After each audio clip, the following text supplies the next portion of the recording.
just a quick reminder that you can support me through Stream Elements. It is completely optional, but your support allows me to keep making content such as buying you games and more. Nick, am I smart? No. Okay. Gee, Buzz! Gosh! Oh my goodness! I see what they do with the character design here with this lady. They just decided, all right, you know what? I don't know. I figure I might as well. I don't know why it just come to mind. I might as well ask Baby Hitler debate, because we're talking about babies, Nick. Baby Hitler debate. You gonna do it? You see Baby Hitler? You gonna take that? You gonna take the shot? Bless you. You know what? That's gotta be my answer. All right. Interpret that as you may. After I was infected by deadly flower blossoms.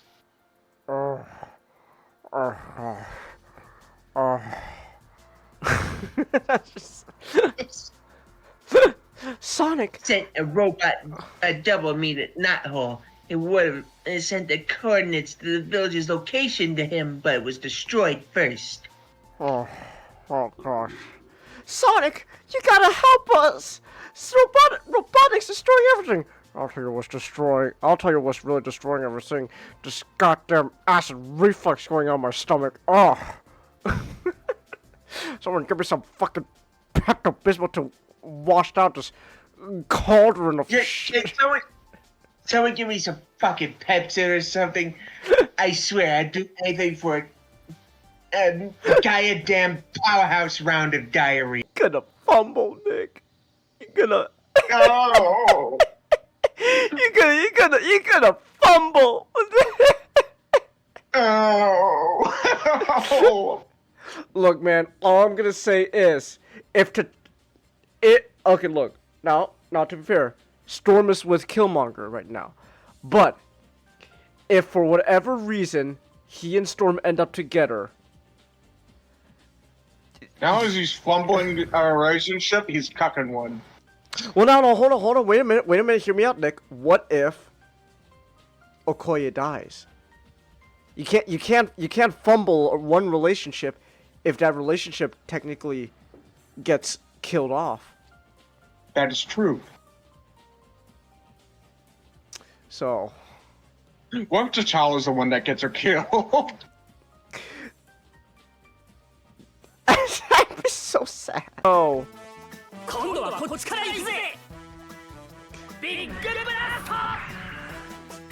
my gosh. He's pulling his missile out!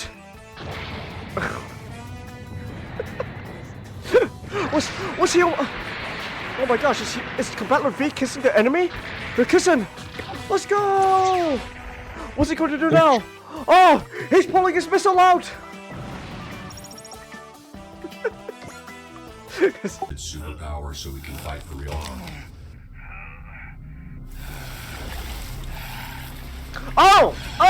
Hold on! There's a black bar! He really is pulling his cock out! He's pulling his cock out! So you got some kind of clever supervillain there? You can call me toxic. Dude, it's fucking dangling like Quagmire! It's dangling like Quagmire, man! It's fucking P-push! That's... Oh my gosh. And it's in front of me this whole time. Kuro raincoat. Kuro is black. Kuro. I'm not reaching. I'm not reaching there. That's not a coincidence. Oh my gosh. It was in front of me this whole time. I'm a genius. I'm so smart. Oh my gosh. Nick, am I smart? No. Okay. Do you think I'm smart or not? Well, I do think you're a savant.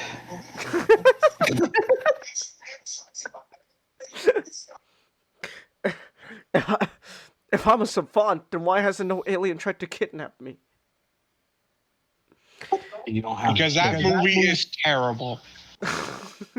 Oh my gosh! No, wait. It's not. Maybe it's not necessarily the Exodus part, but this could be the fucking part where the Jews had to wander the desert for 40 years, just like the Bible. Oh, Kenneth Penders. Oh, you stupid idiot of a man. I love you. if that's the direction we're going, oh my gosh, Mr. Penders, you're stupid. But man, oh yeah, Wolverine's just really good. He's got a solid range and he's got good mobility. Like this little midget dude's going ham, man. Wolverine, yeah. Look, he is a short king. He is a short king, man. My short. I'm doing really well with short king at the moment. Oh gosh. Hiya!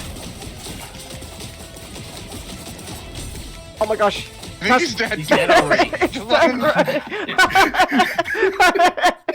great. That's not what I do. Logan, stop! He's already dead. I'll be right back. I have to go. I'll be right back. I have to go grab food. All right. Oh man, I'm doing so much better with Logan than She-Hulk. He's just like a Bumblebee from Transformers. And he's got this big ass horn. Oh my gosh. That Jaguar, they're flying at low altitude, so you should have a chance to engage. Understood. I'll give it a try. There's your chance. Damn Jet Jaguar. No more to the right. Just imagine Bumblebee having to hold like Cybertron Metroplex's fucking weapon. Oh. That'd be great. If he loses here, the world is... Jet Jaguar's the robot that will defend the peace. If he loses here, the world is doomed. Hear that, Jet Jaguar? I will rise to the challenge.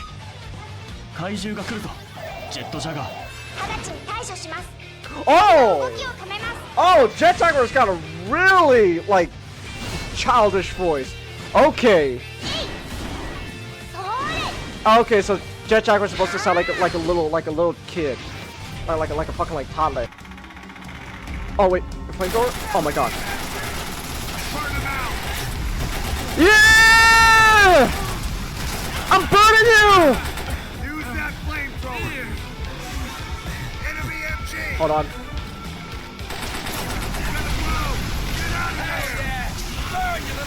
There we go. Well, I just burned a whole bunker full of people, Nick. Are you proud of me? I don't know if I should be proud of that.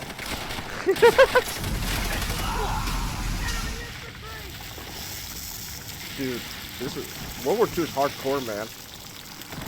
Welcome to the team, Waterboy. Yeah. Bye, welcome to Waterboy. You too. He's cool.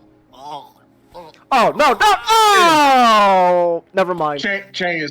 Never mind. Changus. No. Changus. No. Changus. No. Changus. No. Changus. He spit. He spit. That's not sanitary, Nick. That's not sanitary. Changus. His entire power is that he's emitting like pure water out of his body. No germs, just water. That's still not very sanitary. Bodo? Yeah, Bodo. They're tied up, Bodo. Not that! Anything but that! Stop it! Stop! Oh. I don't like this. That's yeah, that's yeah, see, that's not drawn in quarter. I think I'd rather have that. I'd rather have draw and quarter. At least all right. Oh, after a great start. We're starting right off the bat with them booing them off the stage. Let's go! that's great. Yeah! Let's go! Yeah! Mentally destroy her! Woo! Could Naomi be right about Fang? Did I really do this? Yes. Yes. Oh no, you bastard. Okay. What I do. You're gonna learn new characters and you're gonna like. No! I like what I have one character and I'm good at it! Why change? I call dibs on Wolverine for the rest of the game. Why change what's good? Why change when you have a good thing going? That's silly! If you're good at something, you stick with it! I'm good at Wolverine, I want to stick with him! The game all about variety. I don't care about variety! Explore. That's not how I play! Try new things and like it. No! No, last time I tried new things, last time I tried new things, I want to do Wolverine at some point. Well, okay, Yeah, I think. Hey Nick, you want to try out Wolverine? Yeah, I'll try Wolverine next time. Alright, fine, fuck it, I'll try Black Panther. Here you go. My gosh. I was tracking Val extra movement of arms and ammunition around the world. That led me to an arms deal that's supposed to be happening here. That's right, Quatre. The world is calling for war, and I'm part of that. Oh, Wufei. Wufei, push yourself, destruct. Man, my boy Hero out here really just telling Wufei to kill himself. Wufei, kill your Wufei. Zero tells me your life is nothing. You serve zero purpose. You should kill yourself now. And give someone a piece of some of that oxygen and ozone layer. Because what are you here to live for? Nothing. Kill yourself. Hold on, she's transforming. I think we just found a transformer. Alright. She's gorgeous!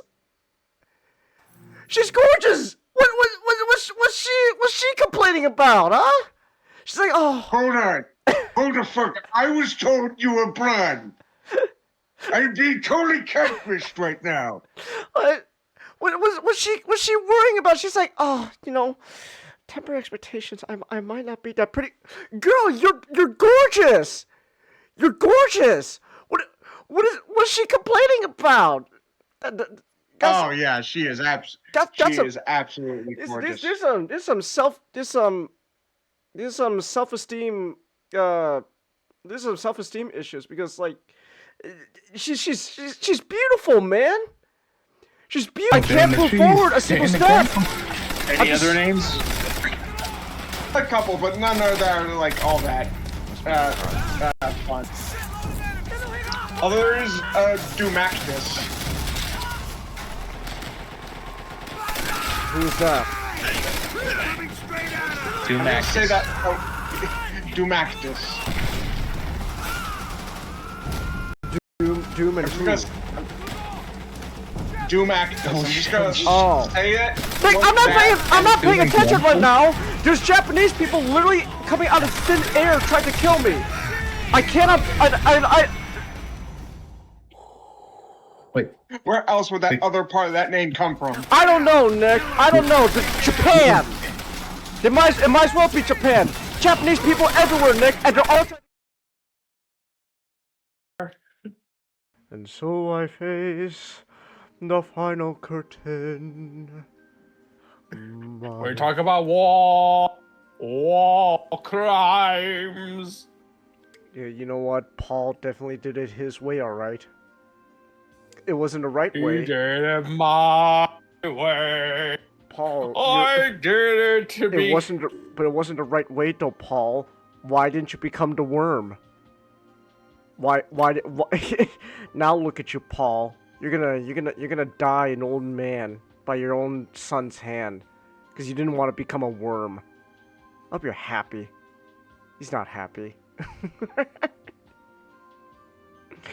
Alright, let me see how we sound. Let me see. Alright, let me see how. We should. Sounds like we sound good. Alright. Alrighty then.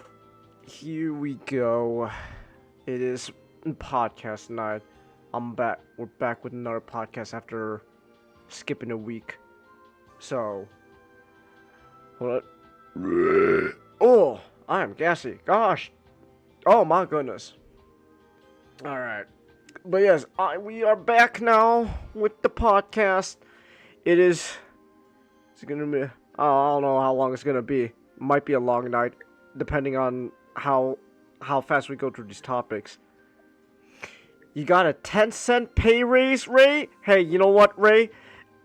People will say, Cents, yes. hey, you know, Congrats! hey, you know what? People say like, oh, 10 cents, that's nothing. Well, you know what? 10 cents matters a lot when you're paying gas. So.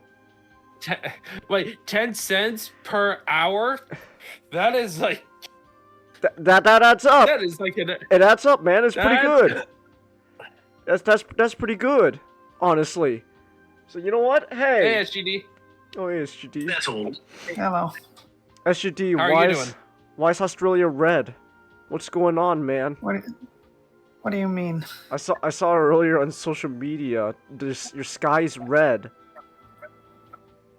Like everything's red. Fires. Maybe. Maybe. Someone's probably been murdered. At least that's what I saw. I was like, oh my gosh, the whole sky is just red. It's like, damn. Oh my goodness. Dust storms. Oh, dust storms. Okay. I see. Yeah. Anyway, this is my mood leading up to and following my birthday, so that's how I'm feeling right now. Oh, I'm sorry, man. It's the exact scene I was thinking of. Like, oh, might as well use it. I'm sorry to hear that, man. Well, hopefully things get better. Yeah, hopefully things get better. Yep. God's adding a mod to Australia raid. The blood moon. It's the eclipse. What? Who is the eclipse happening? Who said he sacrifices? Who is it? LSCD, I hope you find your red sun over paradise. What are you, sundowner now?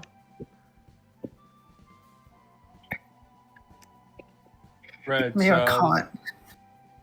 Red sun over paradise. Red sun.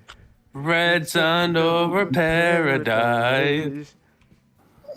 Also, by the way, Ray, God is like just Australia is God's playground for mods. God, the angels had to arm wrestle God, and God was like, I want one place where I can do whatever I want, and they let him have it. Damn. Wow. Hope you're happy. Thanks, Australia. Very cool.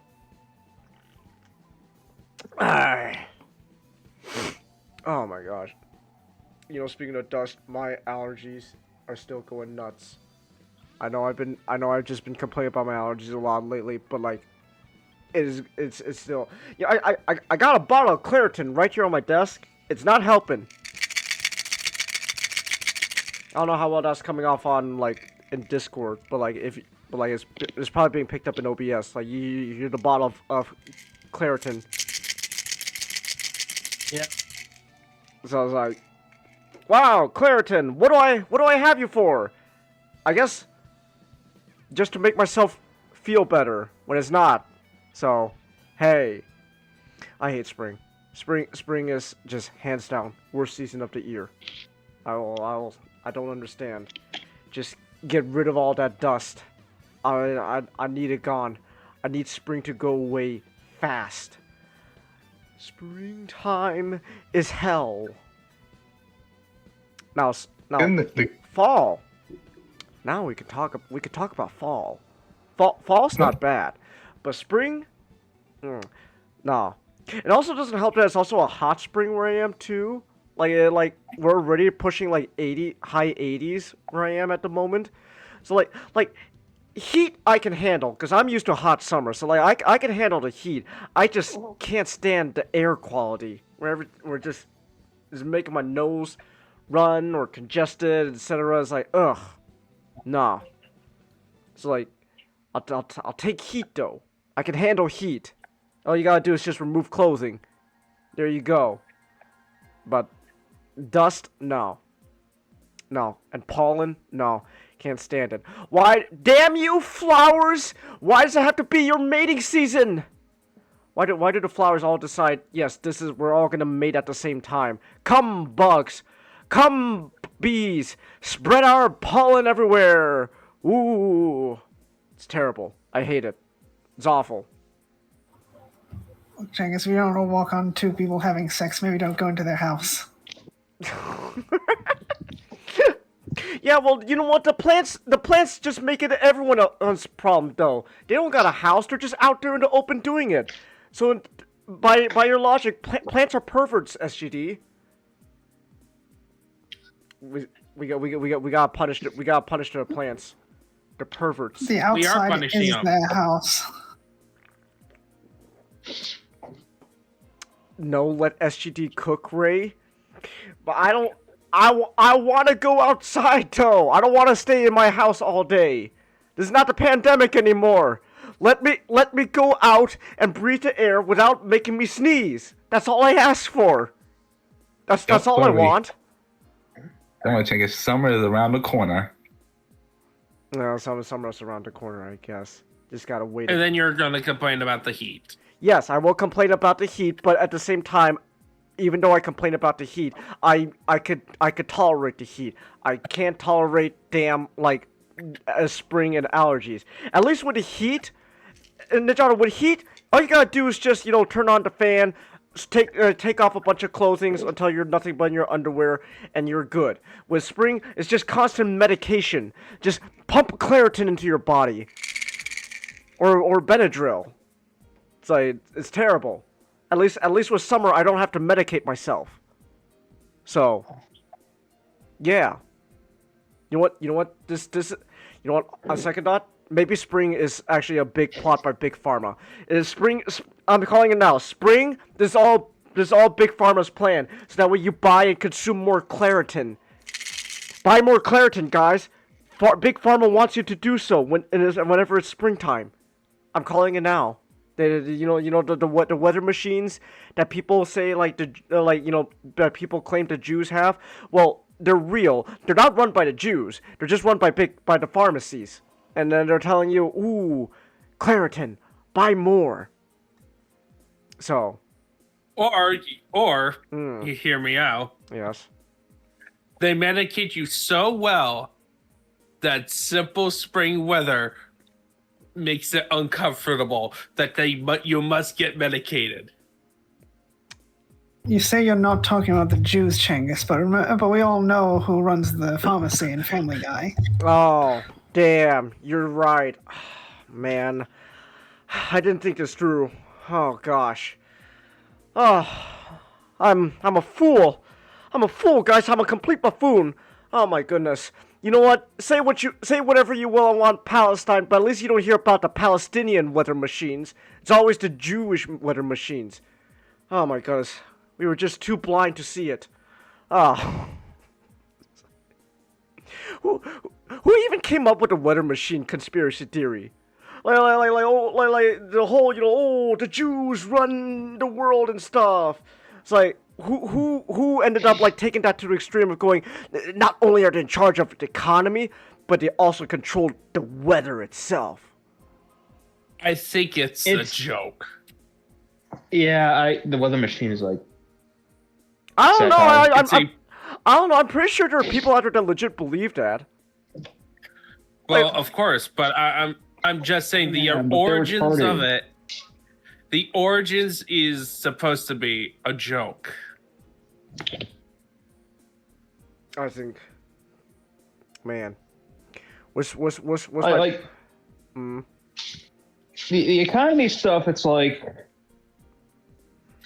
it's not entirely correct, but it has some basis in reality because we're running off of a plot. We're mainly America's mainly a financial elite, and Jews have heavy representation in that class. So yeah, because they have been the banking class forever. A long time. Yeah. A while now. Because and by the way, it's all because of interpretation of the Bible that says that Christians can't charge interest to other Christians.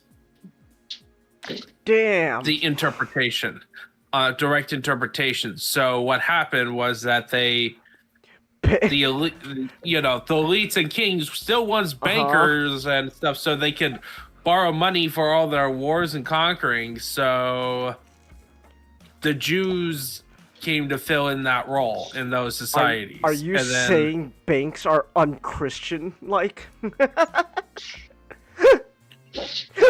Oh my god. No. You heard it here, guys. Banks are anti-Christian. There's other ways to get around it. Okay, let me take a guess what happened, Najado. The kings can pay off the interest or the loans, so they conveniently drive Jews out. Partially Correct. What just happened? Essentially, is that because they were well off and they only married within a Jewish community because they get generally shunned.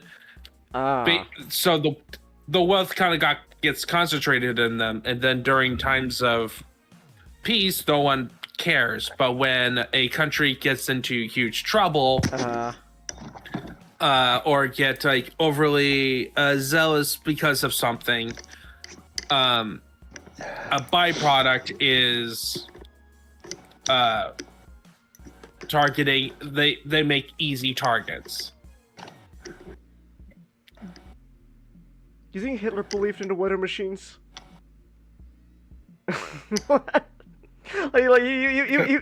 was coked off his mind half the time. Like, you think the drugs made him genuinely believe? Oh, mein Gott, the weather machines. Oh no. No. You know, Damn. You ever sometimes wonder what would happen if his generals were able to sneak the estrogen pills into his food? Estrogen pills. Yeah, they thought he was being too aggressive, so they thought maybe we should just sneak. Mein Führer, it is time for your daily estrogen pills. No! Nein! I will not take the estrogen! Yeah, whenever I see Germany and like 20th century history, it's like, man, calm down, brother. just calm down. Restrain yourself. But the weather machines, they are causing the allergies. I just want to share this video I found on YouTube. This kind of remind me of this. What video? Let me see. What are we working with? Remember who you are. Oh, the French. Oh, damn. Sucks to be the French. Damn, Sucks to be everybody nowadays. Oh, yeah, but that's a bummer mindset, man. How dare you bum us out with the truth? You know what? I'm gonna tell a lie to make us all happy again. Let me think. I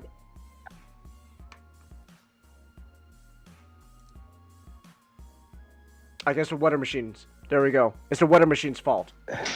The weather machine. It's all because of them. You don't ever hear anything about Palestinian weather machines. You know, so they got that going on. So what about no, it's not the weather machine. It's the Jewish space lasers. Oh, the space lasers. That's true. You know what? If Israel got the space lasers, then Palestine they need like the orbital cannons. Like from the ground to the sky, they need like stuff to shoot down the space lasers. I'm calling it here. That's how the conflict's gonna evolve in the future. It's gonna be lasers shooting from Earth to space, back and forth. I'm calling it here. That's what's gonna go on. Yeah. Now you see what they're gonna do is they're gonna take the weather machines and put them into a halberd, and then we'll be just fighting with miniature suns all the time. Oh, true. Damn. This is a Code Vein 2 reference. It's a Code Vein 2 reference. One of the characters literally cast a spell, essentially. So now vampires can walk in the sun. Oh, so then he fun. took that magic, put it in a halberd, and now he can wield the power of a miniature sun. In the palm of his hands. Wow. That's great. The power of the sun. Now In the palm of my hands. Remember in Spider-Man and No Way Home, they had made that reference twice. So it's like, oh, we can't just have Doc Ock make the reference once. He's got to do it twice. That's fan service, yes. Fan service. Exactly, fan service. Whoa! Oh my gosh. I clapped because I know Spider-Man. I clapped when I saw the Spider-Man reference. Oh my gosh! Whoa! Ninja, did you? Remember the better Spider-Man movies? Oh my gosh! Spider-Man! Whoa! Oh my goodness! Ninja, did your Miss Marvel comic have any Spider-Man references so that we could pog at? Yes. Oh, well, funny enough, yeah. A lot, actually. Wait, really? It has Marvel Up, and Marvel Team Up is Spider-Man and other heroes. Oh! But it's even deeper than that. Okay, so... Alright. What goes on in your Miss Captain Marvel book? So Captain Marvel, the Ms. Marvel years, is an omnibus that collects pretty much the original run back in the 70s. Okay. Along with the infamous issue, and it has team ups in there, and the Avengers annual that introduces Rogue, because it kind of serves as the continuation of that terrible issue. Yeah, we read Avengers 200 and it's not good. Right. It's awful. I bet. I was riffing on it to Ray, it was bad, You don't like Carol and her weird time shenanigan incestual relationship? It's nothing with Carol's fault for the most part. It's everyone else. It's great. Everyone else in that story got hit by the moron stick. Other than Cap. Cap was actually reasonable. He was the most reasonable of everyone. Yeah, but that's just because Steve's the GOAT. I love Steve. He's the GOAT. But anyway, so the interesting fact about it is that Ms. Marvel was originally being written by Jerry Conway. Okay. Who is the guy who did a lot of Spider-Man. He was like the guy that when we did in the comic crypt, he was the one who took over after Stan Lee. So what he did, as part of a marketing push to kind of introduce Carol Danvers, is that they, in the first issue, Peter Parker makes a cameo. MJ gets a cameo appearance. And then the funniest part is that a sort of background character ends up becoming a background character throughout most of this run is J. Jonah Jameson. Oh! Okay. Because in Carol's personal life, she is retired from the army and is a Air Force writer. Air Force, I mean, yeah. Air Force. She's a writer, and she is was basically she was hired to become the editor of the Daily Bugle's Woman magazine. Oh. Yes, that's the title. It was Woman. It's kind of cringy, but you know, it's like 70s harmless. Yeah, but here the funny thing so J. is Jonah hired her just for diversity points. Well, because they were making a new magazine, and essentially the conflict with her and J. Jonah Jameson is that J. Jonah Jameson wanted stuff for wives at home, like dresses and how to cook stuff, while Carol Danvers wants to kind of highlight women in the workplace and all that stuff. Like that's kind of like the source, and they're both hard-headed. So, like, she ends up getting fired at the end of this run. Like, just let go. Oh, okay. I see. Wow. It's kind of funny because JJ has a. This never comes up. I'm not even sure if John Jameson was remembered, but J. Jonah Jameson has a son in the Air Force, and they could have made that like a backstory thing where he knew Carol, but they forgot he existed. Nope, we can't do that. Or my son, the astronaut. My son, the astronaut. It would have been. Honestly, it would have been funny. It would have been funny to have James. It would have been like show up. It would have been a good idea. Like have James show up in the issue, and J. Jonah is like, "Oh, I have like this editor who's always complete," and then James like, "Oh, hey, Carol, how's it going?" Like, yeah, want to go on? But anyway, so meanwhile, so the way they kind of introduce her, so to give background, she showed up as like a temporary love interest just based on me reading the comics from 1 or 2 issues of the original Captain Marvel. Like, all the way back, it seems, too. It's not even like, oh, it's a recent thing. No, it was all the way back, like this random love interest. That they decided to pick But she introduced in as Miss Marvel and Miss Marvel #1. Yeah. Like, based on my understanding, just reading, essentially, in the Omnibus, there's some essays from Jerry Conway talking about the creation process, and then there's one from Kelly Sudikonet, the one who did the 2014 series. Yeah. I just skimmed over her essay, like there's some decent point about the history of the character and part of the problems, but we'll get into it. We'll get into it. But essentially, Jerry Conway is now embarrassed for his part in this Ms. Marvel run, because so the idea at this time was to make a book to appeal to feminists. Now we're like, talking Ms. Marvel specifically feminist. Are we talking about like women in general? Yes. Or specifically feminist groups. They wanted to make a feminist superhero one.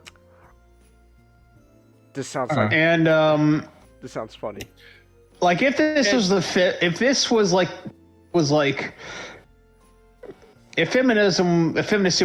were like this, now I wouldn't have anything wrong to say about feminist heroes. It's like, it's not too bad. It's like, you got a little bit of silly stuff like Woman Magazine. Yeah, but basically that's basically it. And in regards to it, it's hilarious. I told Matchstick, I'm not sure if you kept reading the letters pages, because it's one of the most hilarious. It didn't show up. Oh, show up very much. Yeah. Yeah. It was like just like I think that first issue, and that was it. Because the letters pages, I have like the hard copy, like in my big volume. It is hilarious just how many times they talk about it. Like this has become like a talking point. In fact, later on, a common sentiment was, "Oh man, the first 4 issues sucks," aka the ones that was mostly written by Jerry Conway. Oh, But okay. hey, ever since Chris Claremont takes over, it was way. Well, to be fair, Chris is a pretty good writer, man. So. Oh yeah, he is. It's better. It's not the greatest writing that Chris Claremont has done, but it's better. Yeah, like this is early or like the midpoint because he's still working on X-Men. By the time we get to the tail end of Ms. Marvel, I'm pretty sure it's getting close to Dark Phoenix Saga, and I think this was after. It would have to have been after. No, I know Annual 10 is after Dark Phoenix Saga because it's because Days of Future Past. The thing about it with Days of Future Past, it is so close. It's like 2 issues from the end of Dark Phoenix Saga. Because I have like the volume that contains it. It begins with an issue that is basically recapping what happened up to Scott leaving the X-Men because of the Dark Phoenix Saga. So that means is that the Dark Phoenix Saga was literally at like the tail end or like of the Ms. Marvel run. And that's where, and then because Days of Future Past is basically during Avengers 200 and oh man, am I gonna read Days of Futures Past, one of the most notable X-Men stories, or Avengers 200? Well, you don't. You guys. Don't, I had to read Avengers 200.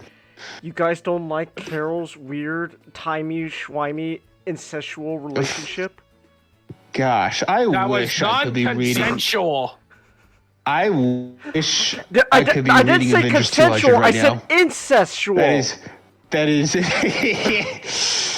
It's like if I want to read about incest, I'll read Game of Thrones. Thank you. Yes, Chelsea. Jono, do you want to list off all the creators who worked on Avengers 200? Let me pull up the volume. Yes, Chelsea. Because, I need to look. The rest. It's like a who's of all the big Marvel writers except for Chris Claremont back then. You need to work on your grammar, Chelsea. It sounds like you're calling yourself Captain Boobs. Whoa, Chelsea, you're a superhero now called Captain Boobs? Does that make Ray Captain Balls? Anyway. Ray, if Chelsea is Captain Boobs, you gotta be Captain Balls, names. Ray. Okay. And these are the 4 guys, last names only, that does plot. Shooter, as in Jim Shooter, the editor. No, not my boy Jimmy. Okay. Perez. No. George Perez. Yeah, it's like he was the artist. No. Not. I don't know who the Leighton guy is, but then Michelini, who's the writer. You don't know. He did Spider-Man, like some really good Spider-Man stuff. Michelini, aka the guy who did Spider-Man with the Venom stuff. He did like a reinvention of Hulk. Like he's like a really good writer in his own right. Like he's really good too. It is. So like you have. Who was the 4th one again? 3 big names. What? Who was the 4th one? Leighton. No first name, just Leighton. So Bob Layton. He's a buddy of Michelini. He worked on Iron Man. Remember, he did Armor and okay. Demon in a Bottle with Michelini. Ah. I am like, It's like all the Let's big go with writers except for Chris Claremont. and oh boy, they screwed her over. But hey, let's just talk about what kind of before we delve into 200. Like that could be its own separate. Like honestly, part of me wants to torture Cengiz and not by like forcing. I don't want to read Avengers 200 again. I No, don't. we don't have Thank to you. read it. I don't want. We I don't reinforce really. them. I don't really want to read Carol's weird timey-wimey incest relationship. So. But anyway, so essentially, the beginning part with Jerry's Conway stuff that Chris Claremont finishes. My best description is the plot of the Captain Marvel film. Okay. Because the idea initially is that Ms. Marvel is a separate identity from Carol Danvers. But they are the same person. But they're two distinct people. And like, initially, Chris Claremont kind of resolves it by having it that it's like Ms. Marvel has like the memories of being a Kree warrior, and Carol Danvers, and it becomes like a subplot where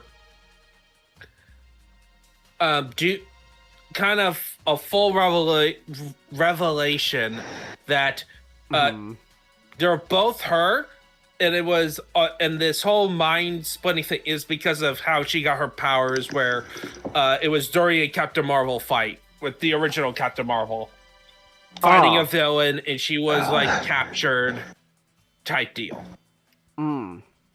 Like, it's not a bad idea to use this as the basis for a Captain Marvel, for a Carol Danvers movie. It's just that they went all the full talent amnesia. working on it was morons.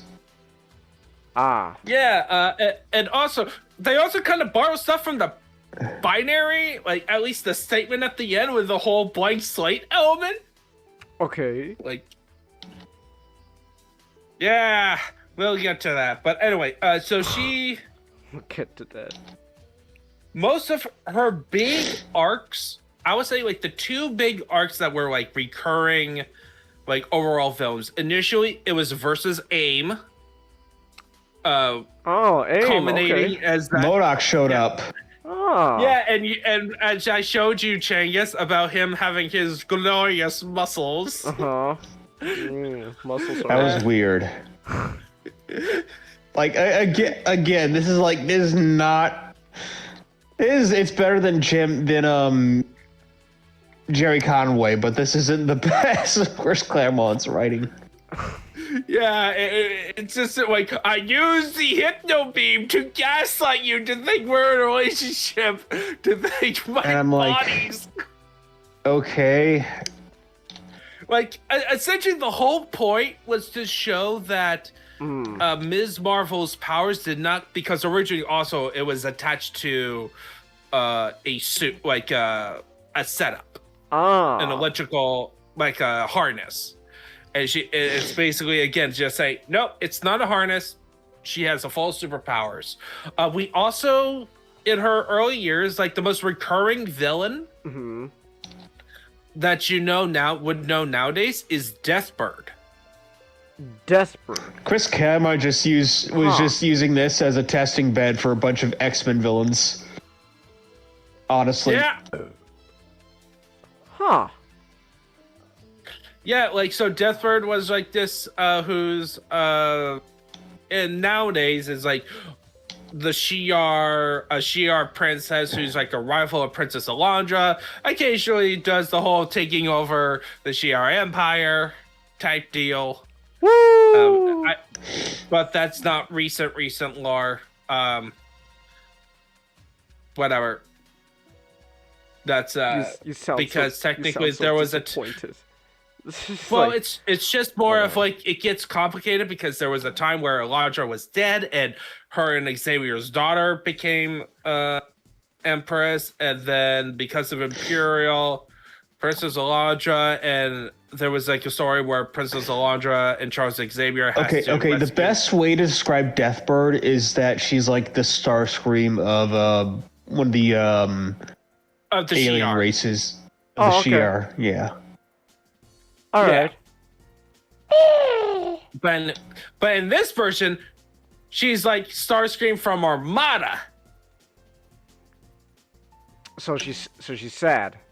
She oh man, that's a sad. There's hints of there's hints of sadness, but like there's honor. Like She's so, like, yeah, I'm not gonna kill the civilians, and I'm like, I don't really remember Deathbird all too much, but I don't think Deathbird is really concerned about the civilians.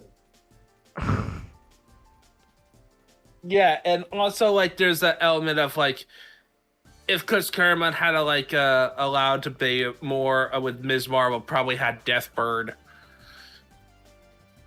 In this trajectory, Deathbird would be somebody who has like a tragedy behind her because she's basically the reason she's doing all of her crime is so that she can get back home. To grab components to get back home. That's essentially why. But then you find out that there's a secret villain who's been like orchestrating behind the scene, who's the main villain of the second part, who is Mystique. And this is her actually first introduction. And but also here's the hilarious fact. Okay. We don't get a confrontation directly from Ms. Marvel and Mystique in the original run. Because what happened is that they had issues for 24 and 25. Mm-hmm. I'm pretty sure 25 was more general plot synopsis, just the way the Omnibus was gonna order it. But it got canceled at 23. And thus there's a huge cliffhanger. Then she joins the Avengers temporarily around this time, thus leading to the events of Avengers 200. And then we don't get back to her any connection with Mystique until Avengers Annual number 10, when Rogue gets introduced with her taking basically kind of a resolution of the Mystique versus Carol conflict. I'm starting to think they got something against Carol. I think something's going on behind the scenes. I don't think they're too fond of Carol Danvers. At this time? Oh, I don't think so, honestly. I wouldn't be surprised. I wouldn't be surprised. It's like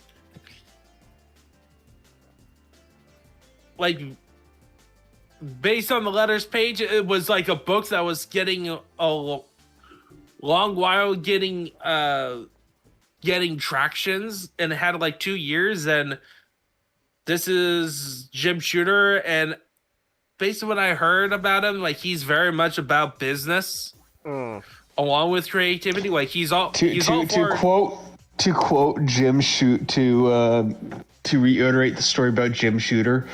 The first thing he did when becoming editor at the Marvel office was print out a memo saying if you go under this amount of sales, you're fired. Damn. Ruthless. I don't think I have it 100% right, but I was like, it's basically It's like, listen, if you don't want to get fired, make good stories. Damn, ruthless. Like, yeah, he was very business oriented. But Jim Stitcher's also just an interesting character because he was writing comics since he was like 13. Yeah.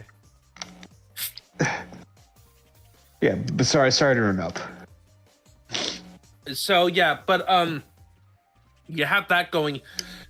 So I am gonna assume that the book did not sell very well. It was like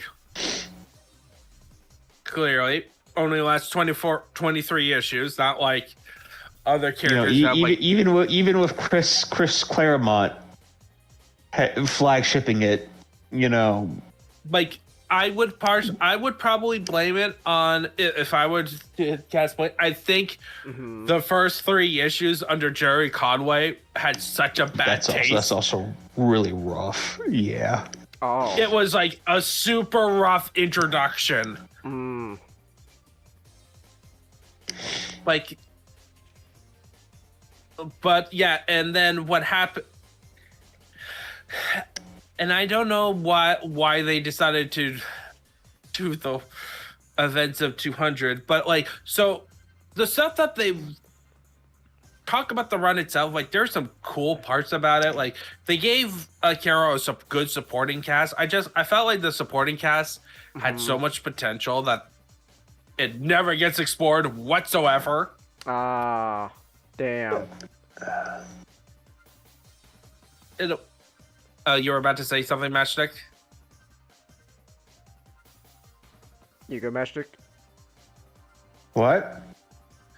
You were about to, I think you were about to say something. No. Oh. Okay. Don't worry about it. Like, Yeah, no. yeah. The problem is that after this run, I'm pretty sure most of the cats got abandoned. Oh. We know what happened to one of them, because what happened with 24 and 25, it got released in like Marvel team up specials issues in the 90s. In the 90s. Gotta wait a decade or two. Yeah, pretty much. And basically, it was like a love interest that was being built up, who was also her psychiatrist. So there's your a weirdness. feminist having a psychiatrist. Okay. You don't say. You don't. Yeah, Right. you don't say. Yeah. And then they fall like it was building up to have like the romance angle. And then it's revealed that Mystique murdered him. Woo! Beating him to death. Let's go, Mystique! Like her first act officially showing to Carol Danvers in like the timeline is through the most pettiest and horrific thing ever. It's like if like Green Goblin, the first thing he did was kill Gwen Stacy. Or like kill Betty Brant. Man.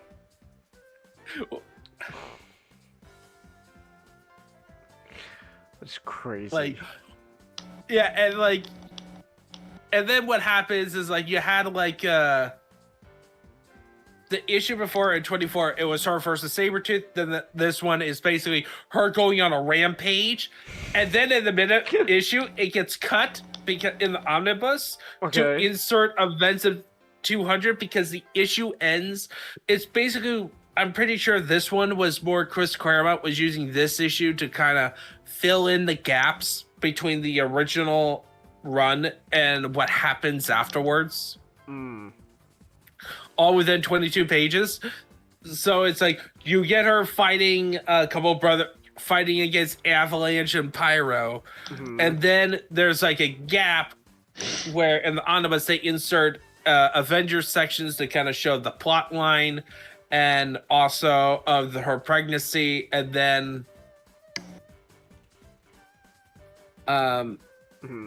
Avengers 200, and then we get the resolution of that issue that begins with Rogue attacking her at her place in San Francisco, which then leads into Annual 10. Annual 10 is Chris Claremont's response to his response to. And like the first thing he did, first by showing Spider-Woman rescuing Carol Danvers after the whole bridge incident, the first thing he did is have Rogue beat the crap out of Cap, have Mystique Iron Man, and put him in a stasis lock. Like, it was like, damn. A good portion of it was like Rogue beats up the heavy hitters of the Avengers. Okay. Because cool. because Rogue was the idea was that Rogue was like gonna be a villain. It seems like he was trying to set up. He was like setting up as like here's an Avengers level threat, and how is she an Avengers level threat? Well, she absorbed the power of Ms. Marvel. She can touch you and gain your power and your knowledge.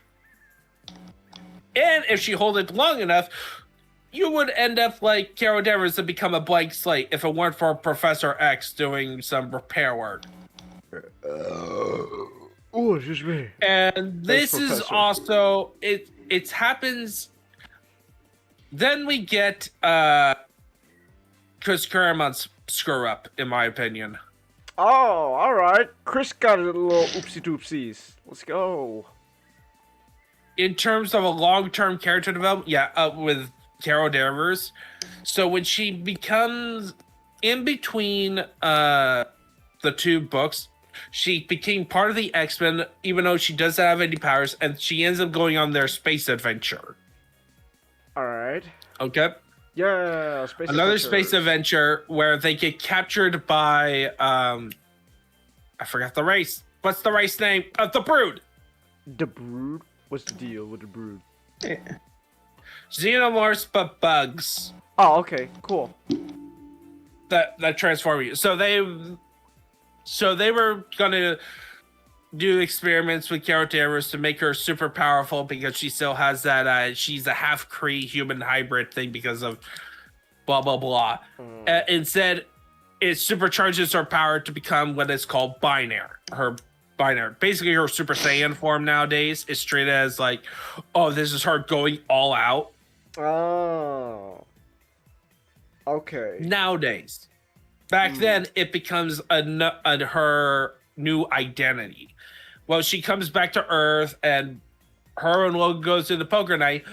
Unfortunately, what happened in between, unbeknownst to her, that Captain Marvel died from cancer. So the death of Captain Marvel happened. Right. That's a Captain Marvel. I read that. So if you were ever wondering where was Carol in all this, that. And when she learned about it, she did not take it so well. I bet. I bet.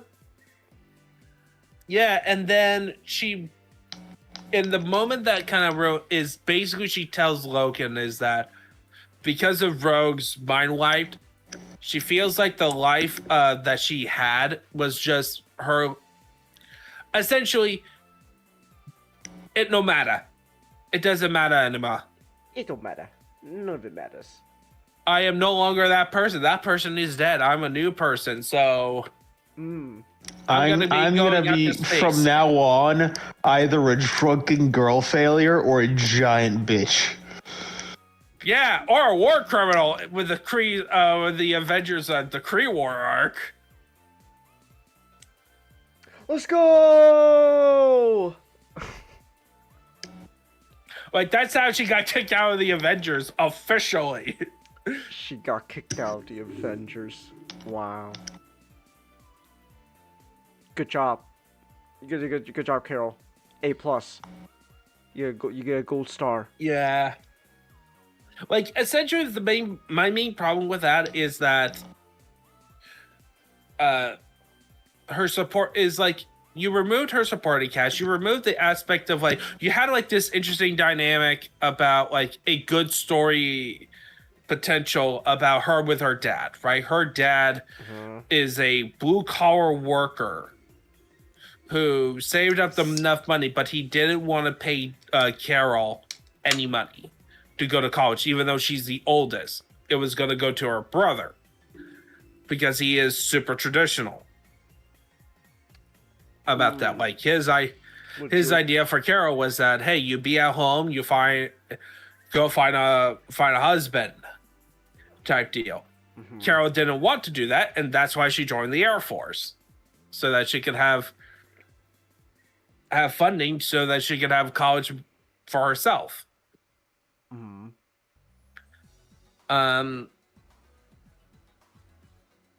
But that's it. Like you get the bit about he, despite his treatment, he is a good bit. Also, here's a fun note: her mom instantly recognized her as Ms. Marvel. Oh, okay.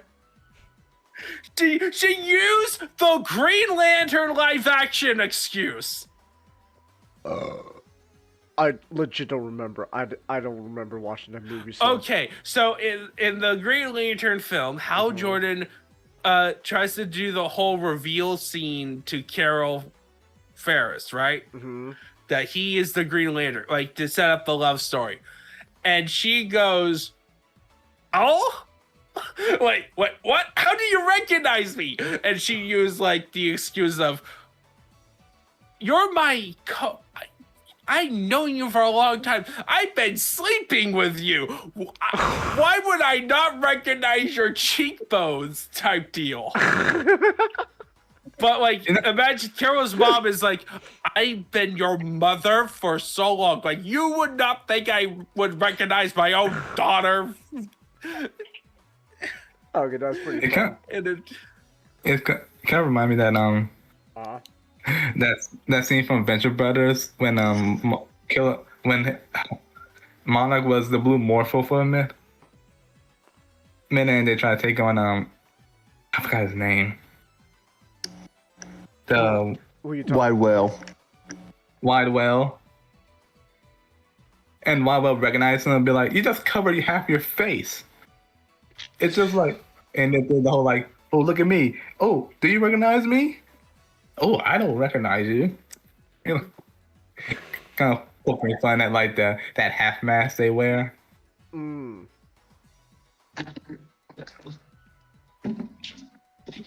Oh, me. Yeah. But but yeah, so you have like so that was actually fun. But yeah, we're gonna ignore it. And then Kelly Sudakana is like, let's make her dad a drunkard and abuser. Let's Kelly Sudakana is like, abusive yeah, dad!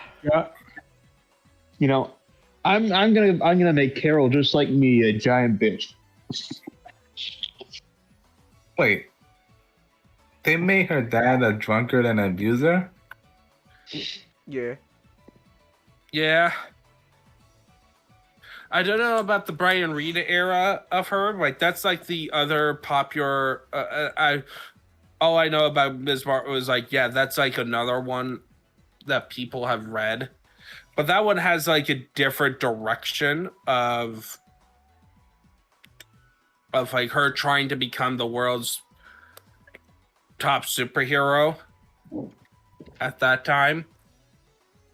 So it's like a very different direction from this one. Like this one, like the classic with the Chris Claremont era is pretty much like your standard superheroes. Like she has struggles about her secret identity and her superheroics getting in the way,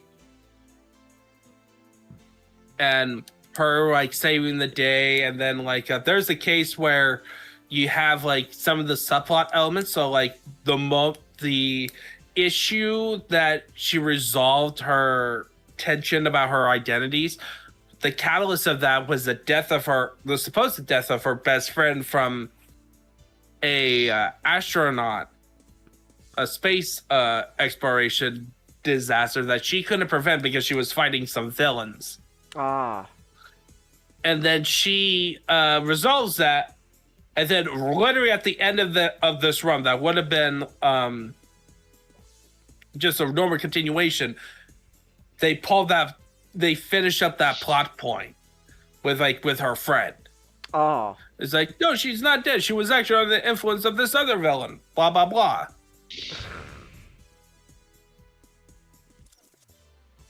Okay, sure. But like she had so much potential about her just being. I honestly feel like. Ever since, Marvel just doesn't know what to do with her. I think they finally resulted in making her the space hero, but also an Avenger. It's also not like Carol works with the Avengers, and she works with doing like space stuff once in a while. But you know, that's I how they're handled. How, you know, they tried to make her like Wonder Woman for a while, and I was like, no. Yeah, like like, they're Wonder Woman. Like for me, the interesting stuff about her character is much like any other superhero story, in my opinion. Like the most compelling part of superhero stories that makes you kind of want to read issue to issue is all about the personal life stuff. So like having a supporting cast and like what she does in her, like I like the idea that Carol has a secret identity. I just think that's a neat thing for superheroes to have to deal with that. I like this idea is like with Carol is like you have this woman who's like this strongest physically in the setting. You know, give it a granted She-Hulk on that, but like let's just for prosperity, strongest woman in the setting, but she has to also deal with the fact that she's an editor. She has to deal with deal as an editor in the Daily Bugle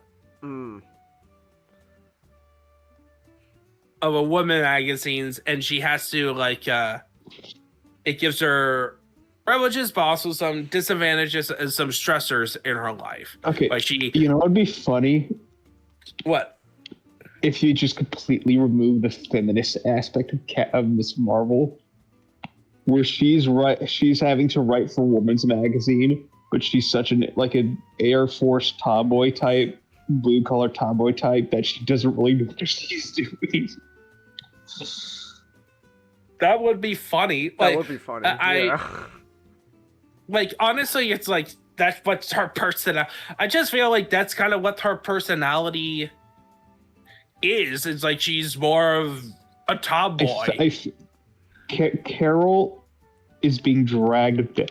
Carol's big issue is that they keep trying to make her a feminist, but the way her backstory is set up, she would not be that at all, and it kind of conflicts because it's like okay, I would say character in there, but it's just no. The thing is that I could understand the feminist angle, especially with her dad. It would be more in relationship specifically within a specific context, is that you could see it as like it's a shaping moment about her relationship with her father that colors her viewpoint that you can use as a character flaw, or you can explore see the positive aspects of it, but yeah, like in terms of her day-to-day life, she's a tomboy. Like if you're gonna like, she acts like a tomboy, she acts like a reckless superhero. She got that. And what? No, I'm just talking to myself. Don't worry about it. Okay. But yeah, like that's her that should be her default as a character. Like that's the baseline characterization that very few writers I have seen. Like out of the couple I have seen some terrible examples with her and some positive examples. Mostly from Earth's Mightiest Heroes. I think Earth's Mightiest Heroes is the best Carol. So, and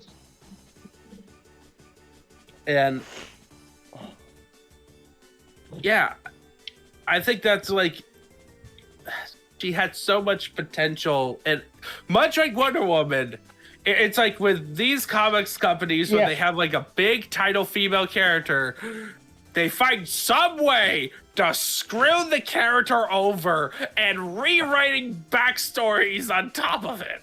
At least with Wonder Woman, every few once in a while you get a really good run. Carol, you can't. She's never really had a great run, from what I understand. I heard like the closest is the Brian Reed run. One.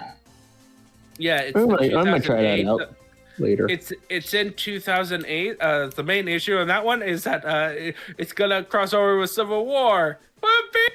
Oh. And she was pro registration. Whoopee! Carol was a Fed.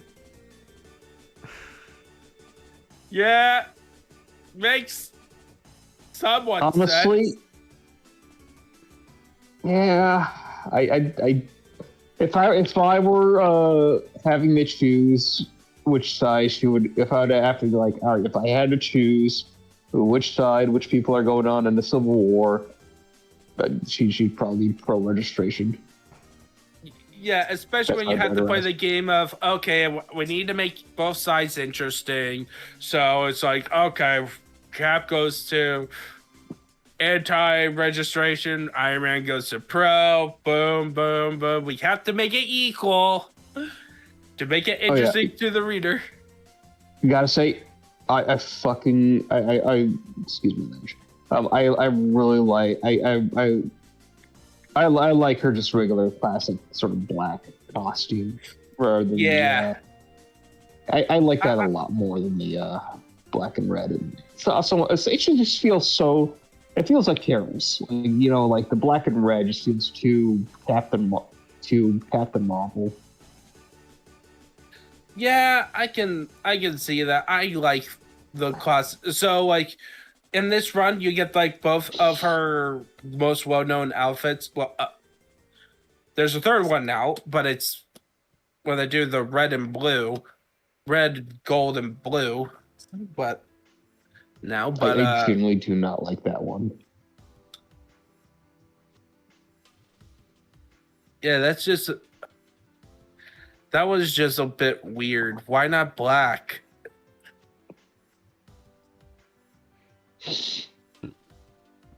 Oh, my nose is going crazy. Sorry. Like she looks like she ends up looking like a generic Captain America, or like standard superhero. And hey, not. Hola. How do you do? Yeah, we're talking about classic Chris Claremont, Ms. Marvel. Have any thoughts?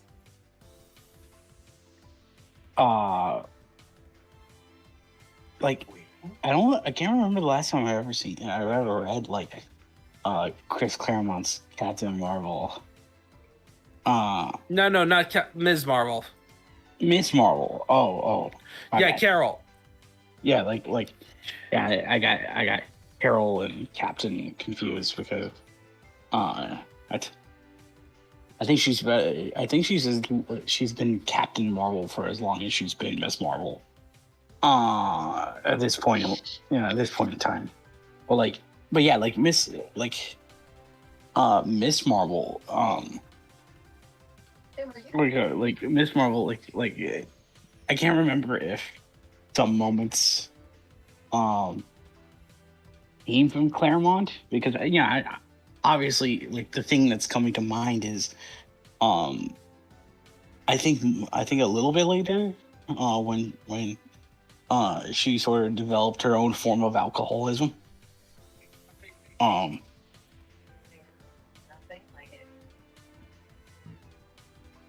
yeah, everything is just I'm blending everything together.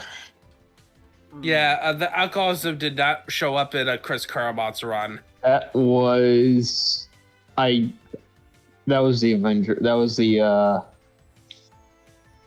I'm sorry, George. George Perez and Kurt Busiek's Avengers. Makes sense.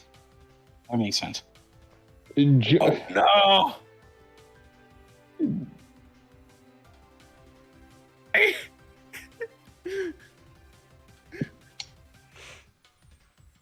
George Perez being two of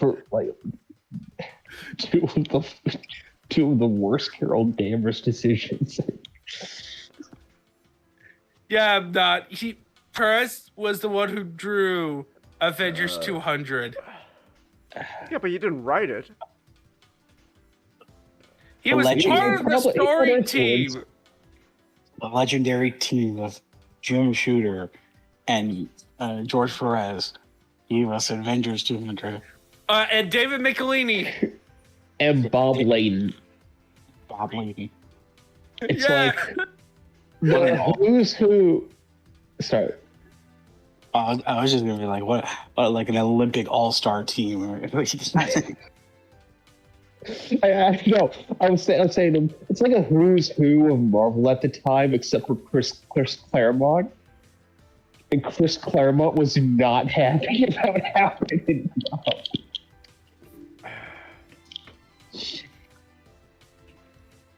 I was like, yeah, this was Chris Claremont's reaction to Patrick. Just give me a moment. Yeah, so I do have a question up. What? It's in the back room. Okay, I do have a question. That was Claremont's. Oh yeah. This was Claremont slapping Bob Layton. Yeah, Claremont so slapping Bob Layton or something. This is the first. So what do you think is the central problem with Marvel's treatment of Carol Danvers?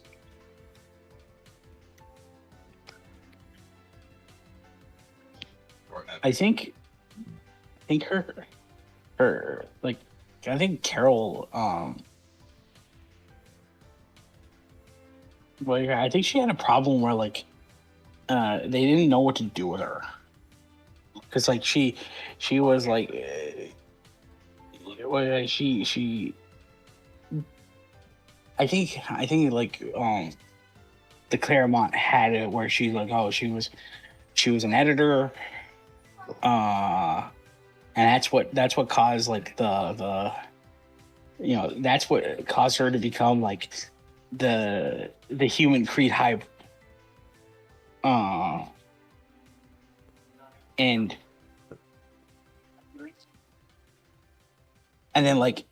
eventually like right on 1980 you'd get Avengers 200, and like that you have like that whole storyline where she was just like Immortus's lover / mother / everything. So it's like, yeah, like I go with they didn't know what to do with Carol. Yeah, like that is definitely a statement. Like, that's what I kind of. So in the omnibus that I read, Kelly Sue DeConnick wrote one because she was the current writer at the time of the collection being assembled, and she was like, I just skimmed through it. But what I found is like she made a comment about. Of course, she made a comment about Avengers 200, how it tainted her character. But also that her viewpoint about Carol is about a woman who in search of identity. The whole finding yourself thing, which I disagree. I think it's more Marvel is trying to find an identity with Carol Danvers, because like it's explicitly shown in like the letters pages early on and even nowadays is that she was created to become a feminist superhero. But Jerry Conway was embarrassed by it, who was the original writer. So a bunch of oops. Yeah, like, you know, it's you know, Marvel had a very diverse like office. You'd have like lefties right next to right wingers, and like whoever happens to, you know, get their hands on the book, suddenly the characters just reflecting their own like politics.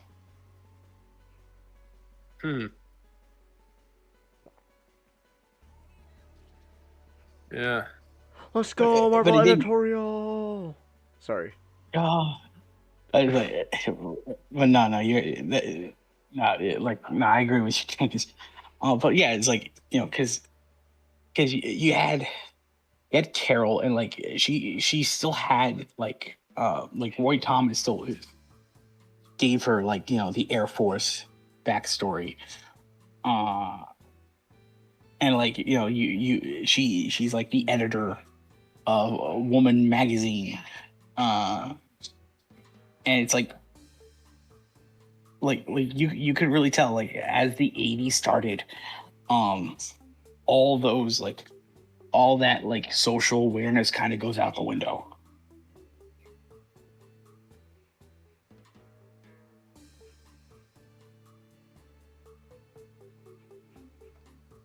Yeah, it's...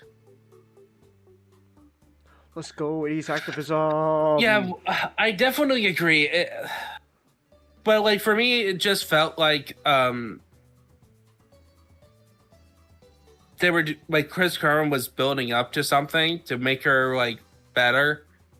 And then and then the book got canceled, Avengers 200, and then Claremont decided, let's all forget about that.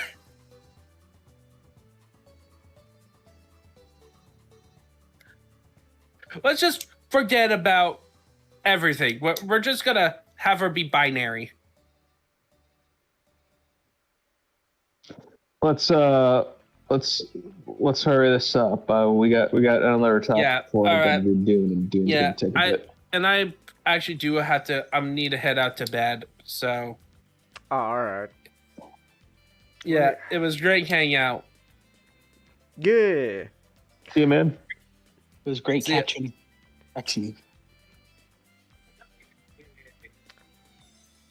All right. Oh man, shit! He left. Oh damn it! I literally hold on. I literally just remembered this, like, as soon as he left. I was gonna tell him about the recent episode I saw from Born Again, because me and Nick were going through the first season of Daredevil Born Again. I do got thoughts. Oh boy, do I have thoughts! But did you get to the episode where Kamala's father gets involved? I got to the bank robbery episode. I just wanted to mention that to Ninjala, since he's like reading like a bunch of Miss Marvel stuff. That bank robbing episode is somehow both simultaneously one of the best episodes so far of the season, but at the same time absolutely fucking useless in the long run of things. Yeah, it's amazing. Like wow. Like wow, the bank robbery episode. This I'm having so much fun. This is great. Adds absolutely nothing of value in the long run, but hey, it was fun. I forgot to deneuralize Najado. Oh, damn. You're right. Shame. Oh well. Guess we'll just have to do the old-fashioned way. Just kill him. That's why the deneuralizer was invented. We can't hide the bodies anymore. Didn't they just kill them in the comics, if I'm correct? In the Men in Black comics, they just shot people. I didn't read the comics, but I think so. Like in the Malibu comics, they just went with the idea of, these are just government Men in Black. Why would they go through the effort of trying to, well, like, the movies came up with the neuralizer. So it's like, but like the comics feel like it's like these are G-men. They'll just kill you. Man, imagine if Will Smith, instead of neuralizing, he just fucking, it's like, you know what? It was you know what? It was a good run. Glad it was a good run, man. Glad that you were, gotta say, Kay, it's good to have you around. Anyways, Tommy Lee Jones, just look in the barrel of my gun real quick. Bang. Thank you, Will Smith, for killing Tommy Lee Jones. That was really cool of you. Imagine if that's what they went with. If they didn't use the neuralizers for the movies, I wonder what Digimon Savers would have done when erasing people's memories of Digimon. Probably just shoot them. They just tried using the neuralizer from Men in Black, but it doesn't work as well. They used to forget me bullets. You just shoot someone, and they'll forget, all right. I mean, they won't Well- remember anything. That's for sure. No, It's a good thing Saber's used a lot of stuff from the Excel. That's what introduced Commandramon, the Digimon with a literal real-life gun. Nice. no, they use. You see, forget me bullets. We had a much more effective and much more humane forget me rock. What happened to the forget me stick? Still in beta testing. Oh, We're planning on. damn. We're planning on take the humaneness of the forget me rock and the effectiveness of the forget me stick. Mm-hmm. We call it the forget me club. Oh, is that just a forget me stick but with extra steps? Why not use the Forget Me Bouquet? That's just reverse engineered from Forget Me Nots. But yeah. Speaking of forgetting, I'm pretty sure a lot of people just kind of forgot this series existed, which is kind of a shame. I think. It's I don't really- know. I've never seen the Men in Black series. Is it worth watching, Comet? Yes, it was from the '90s, a time where like TV shows based on the movies was common. This, I think you would know this more than me, Comet. Wasn't Men in wasn't Men in Black part of like a cartoon block for like I think Fox Kids? Is Fox Kids, I think Nickelodeon too. Because I think it was with a cartoon block with like it had this Extreme Ghostbusters and Godzilla the series. Oh, Yes, Extreme Ghostbusters. Okay. Yes, Godzilla the series, Extreme Ghostbusters. Yeah, Godzilla the series. Yeah, now we're talking. And like, what I really want, and like, okay, so the Mega series is set right after the first movie. It's an alternate universe set right after the first movie. Instead of Kay retiring, they just keep going on cop adventures. Yeah, because Also, Will Smith didn't use the forget me gun on him this time. it was I'm kinda sorry. funny. We can't afford Will Smith. Who voices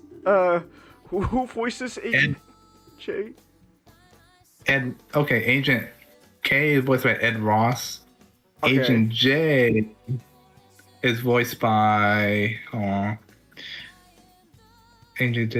Keith Diamond. Keith Diamond? What's he done? Let me look this guy up.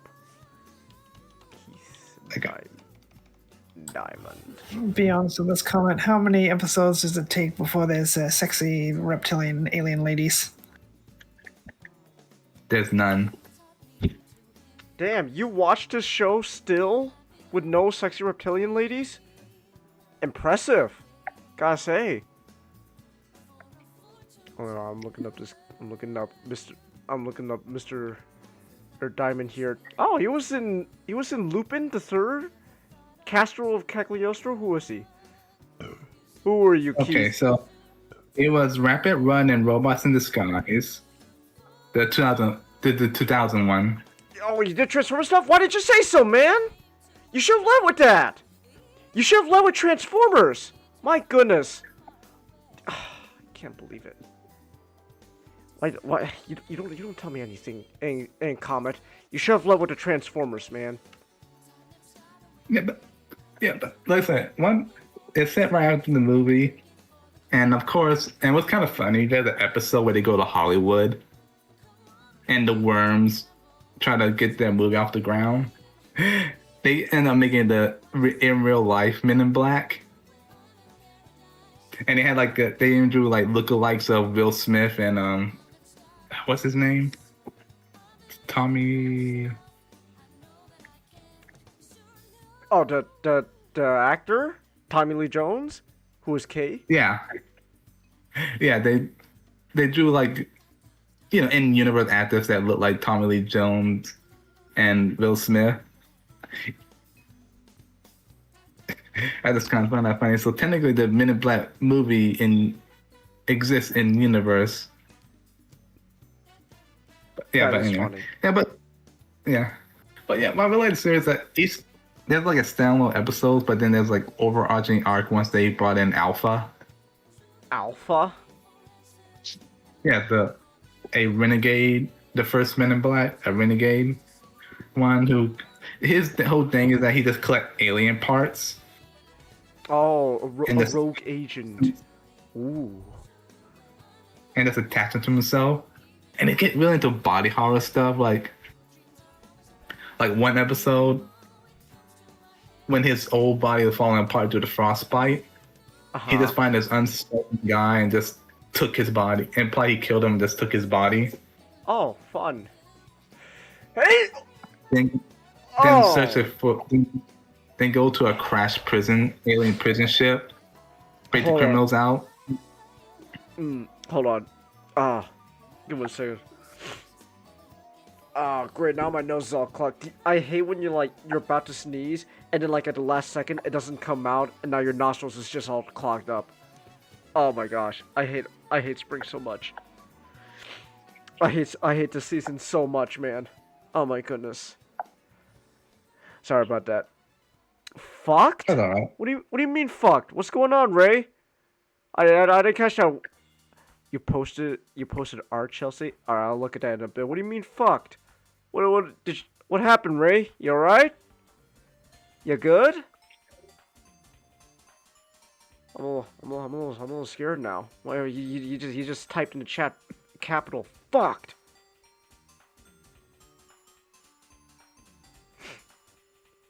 Oh, I see it now, Chelsea. Oh, that's cute. Oh, that's cute. You meant about the alien woman thing? Oh, okay. Okay. Alright. No.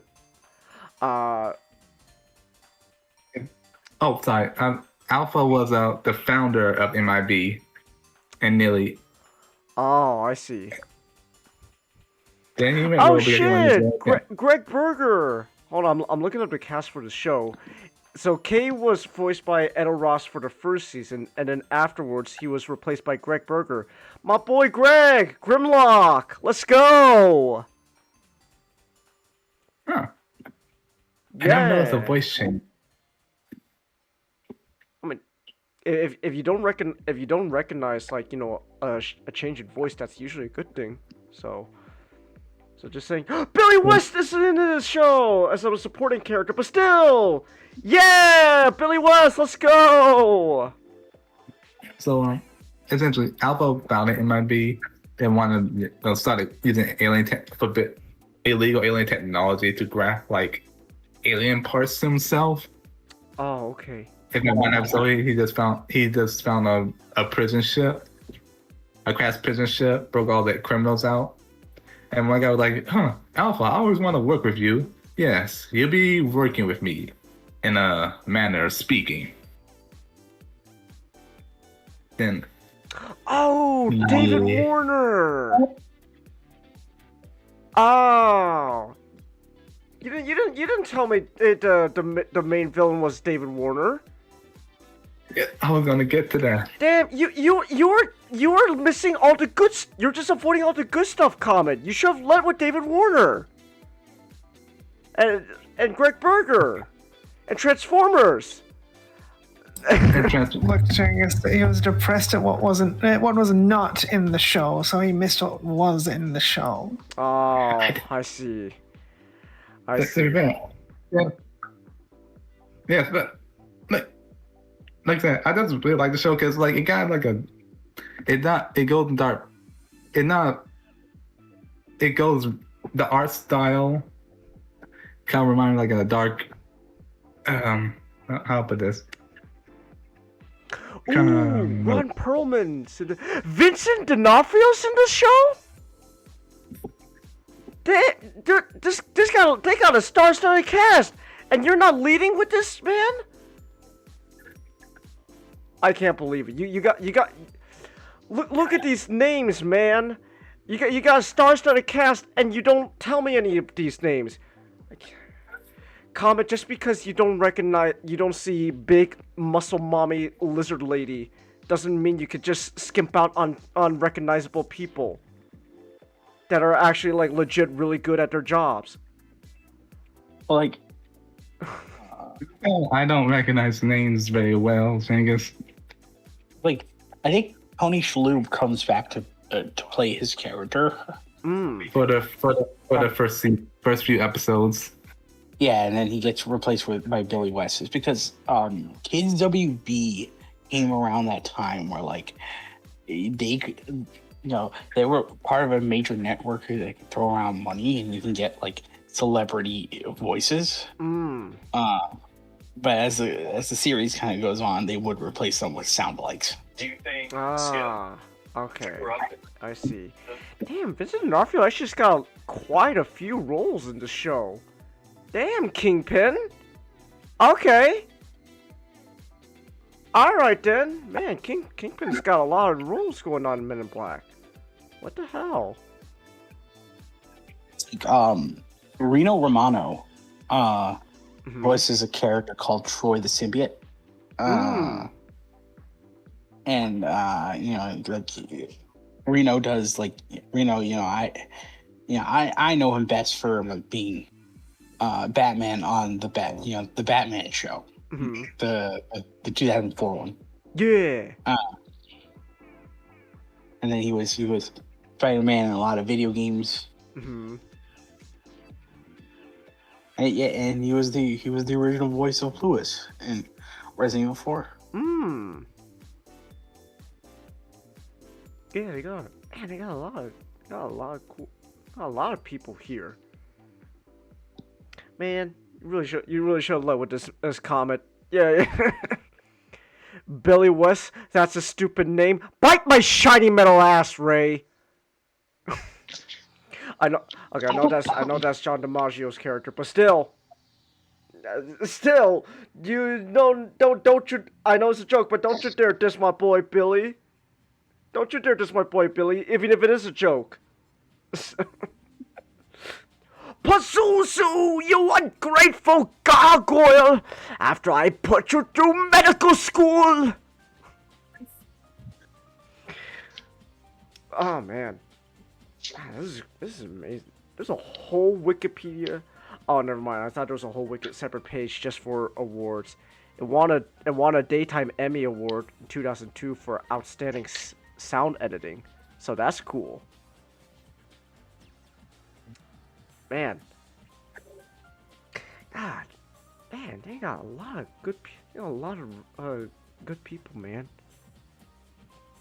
But back when they I'm saying back when cartoons were good.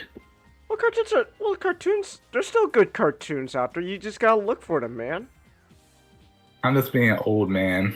I know. We're all a bunch of old. You shouldn't have to look for them. But it's okay, Master. I don't need you being a Debbie Downer right now. Let me have my positive moments. I'm not being a Debbie Downer. I'm just being real. It's like we shouldn't really have to look for crap. We should just be able to look at it. It's just a good thing that we grab. Yeah, but yeah, I really like the series because it's very much like leaning to the whole like MIB pretty much being cops and stopping. I mean, that's what they are. Yeah, like stopping like alien plots, and one episode had to stop an aliens, essentially alien serial killer from eating a child. There's a new Men in Black series. We really emphasize the cop, like intergalactic cop part. There's a whole ACAP episode with Men in Black. Will Smith, or well, not Will Smith. You know the whoever's playing Agent J. Damn you bastard! You're working for the cops now, ACAP. Yes, and deporting aliens. Oh, true. We gotta have the Men in Black Ice episode. You're right. There was. I think that's what they That's what they do. But like, they did that in a couple of episodes. Wait, didn't they do that in the beginning part of the movie too? What do you mean? Like deported? The beginning when they alien disguise themselves.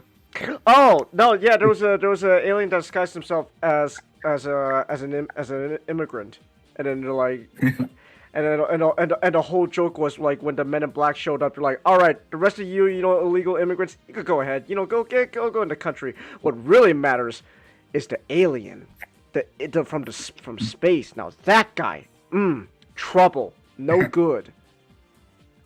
Yeah, but like I said, the best episode, the ones with Alpha in it. Okay, he's so evil and sophisticated.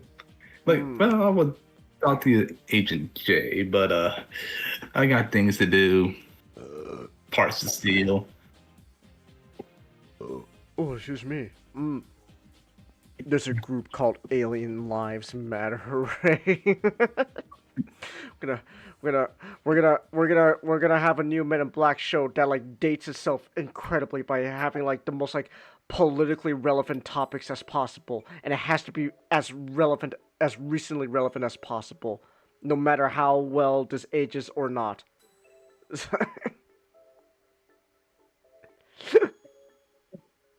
Yeah, but it's really it's episodic, but there's like an overarching later on. There'll like be an overarching storyline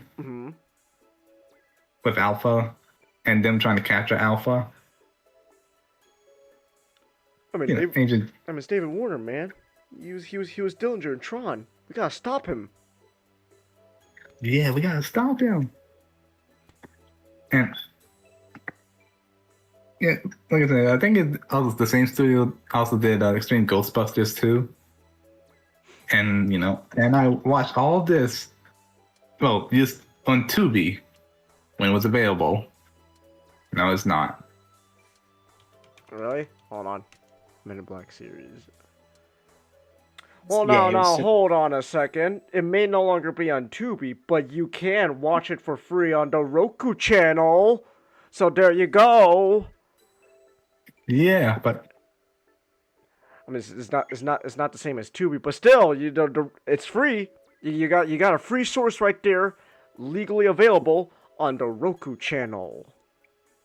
And all 4 seasons? I have no idea. Let me see. Let's find out. Yeah. Oh, each season was 13 episodes too. Roku channel. What do you got for me? Yes, all 4 seasons. There you go. Yeah. So yeah.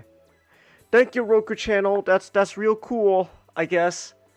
Yeah, I mean, you're not Tubi, but still. Hey, there you go. The Roku channel's got it for free. All 4 seasons. So yeah. Yeah, but but like, it's a really good series, this. Yeah. It's good, you should watch it. Well, maybe I will. Oh my god, I legit gotta get through your other pay review first though. It's been almost 2 months now, Comet. I'm sorry, I gotta get to it soon. And then afterwards. Oh, it's alright. And then afterwards, if anyone wants me to watch the Men in Black series, you got to pay reviews. Got to pay reviews there, right there. You gotta grease the wheels a little bit. You gotta grease the wheels a little bit. You gotta grease the wheels. Gas. Look, I'm gonna be 100% honest, guys. I'm gonna be straight. Gas money right now. Gas is not cheap right now. Gas ain't cheap at the moment. So just saying. Gas ain't cheap. Movies aren't cheap either. Elon, get on those nuclear engines. No, Elon, don't. Elon, I don't want Elon touching my nuclear engines. Elon, just go back to changing Twitter every time someone makes fun of you. I mean, it's annoying, but at least then, he's not dealing with like nuclear material. So, just saying, Elon. Yeah, not Genghis, have you heard about what's happening on Twitter right now? Why? You know, with Japan and America. Yeah, the Japanese people, the Japanese people are bleeding into the algorithm, and so like the interactions between them are the best. Yeah, I saw a thing of a guy like Americans like show them barbecues. Like I'd love to like barbecue with them one day. We will. There's Come on down to the come on, Japanese people. Come on down to the barbecuer. Ah, shit. A couple of Japanese tweets about Code Vein 2, and now my algorithm is filled with people just loving that game, but in Japanese. Ah. I'm not complaining. I know you're not complaining. Man, when you know what? When are the Japanese people get into like the Dune movies then? You know, I want to see a bunch of like Japanese accounts going, Polichades, I like. Comment, if you move Japan even further away from my time zone, I will find you.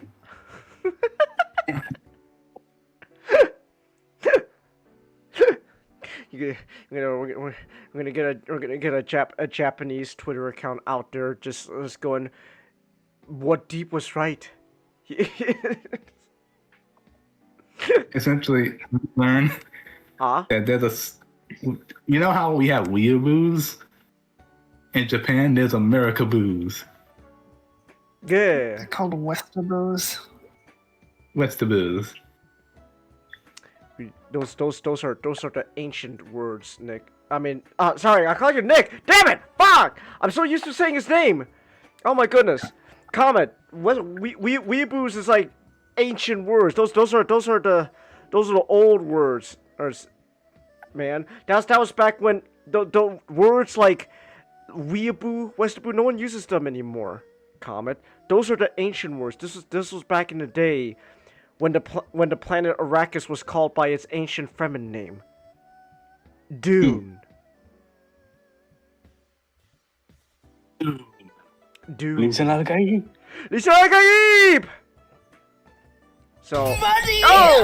What words do we use in the modern day now? Oh my god.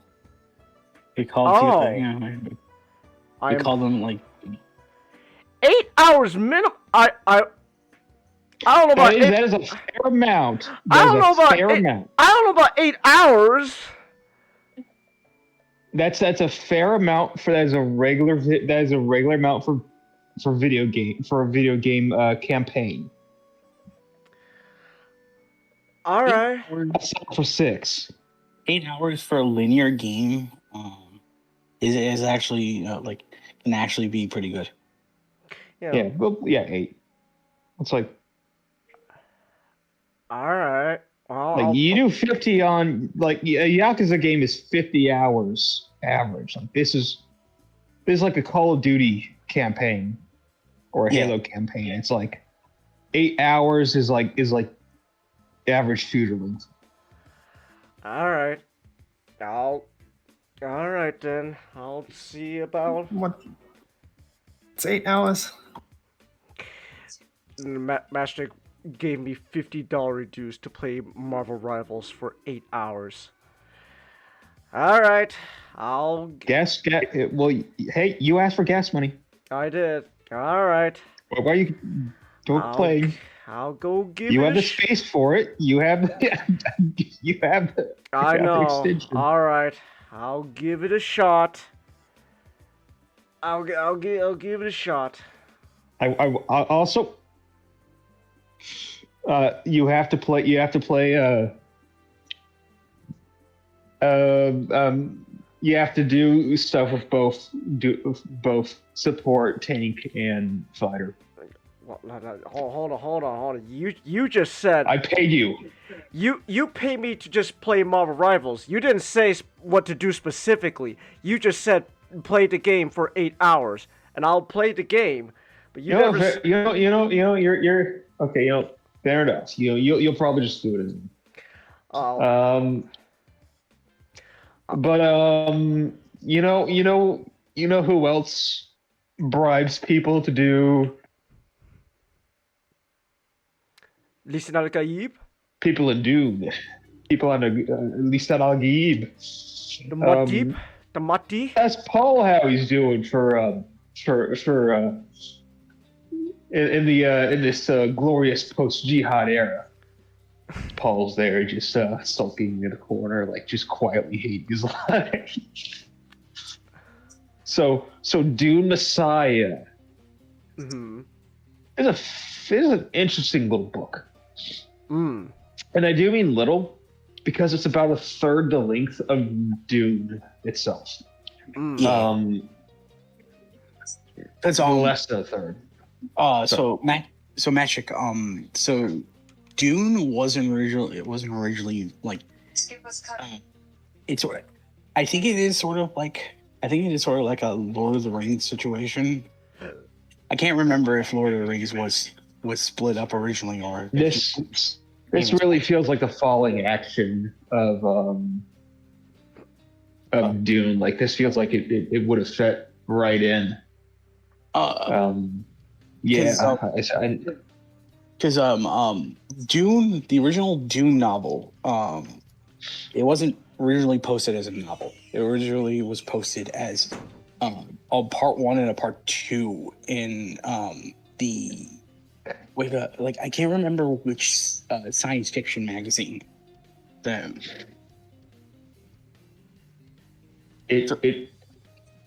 don't think it was actually a science fiction magazine. I think it was like an auto like some kind of like he originally started posting Dune. It was not a science fiction magazine. I remember that. I remember watching the video on that. But that's about Dune, and it is about Dune Messiah. Yeah, that's true. Yeah. So like, Dune is twice. The reason Dune is twice the length is because it was a two-parter kind of combined into one for us to enjoy. And so like, Dune Messiah is just like a singular story itself. Yeah. But even then, all the other books are around Dune's. None of them are as long as Dune, but it's over like 120k words or 140k or stuff like that. And then this one is just kind of like it's literally a third of less than a third of Dune's length. So I'm surprised. Like this. I don't know too much about the backstory about it, but I'm kind of like if this was intended like the plan from the beginning, I don't think it really was, because it took a good 4 years for Frank Herbert to get this out after releasing Dune, and you think it'd be like almost immediately, but I do get the feeling that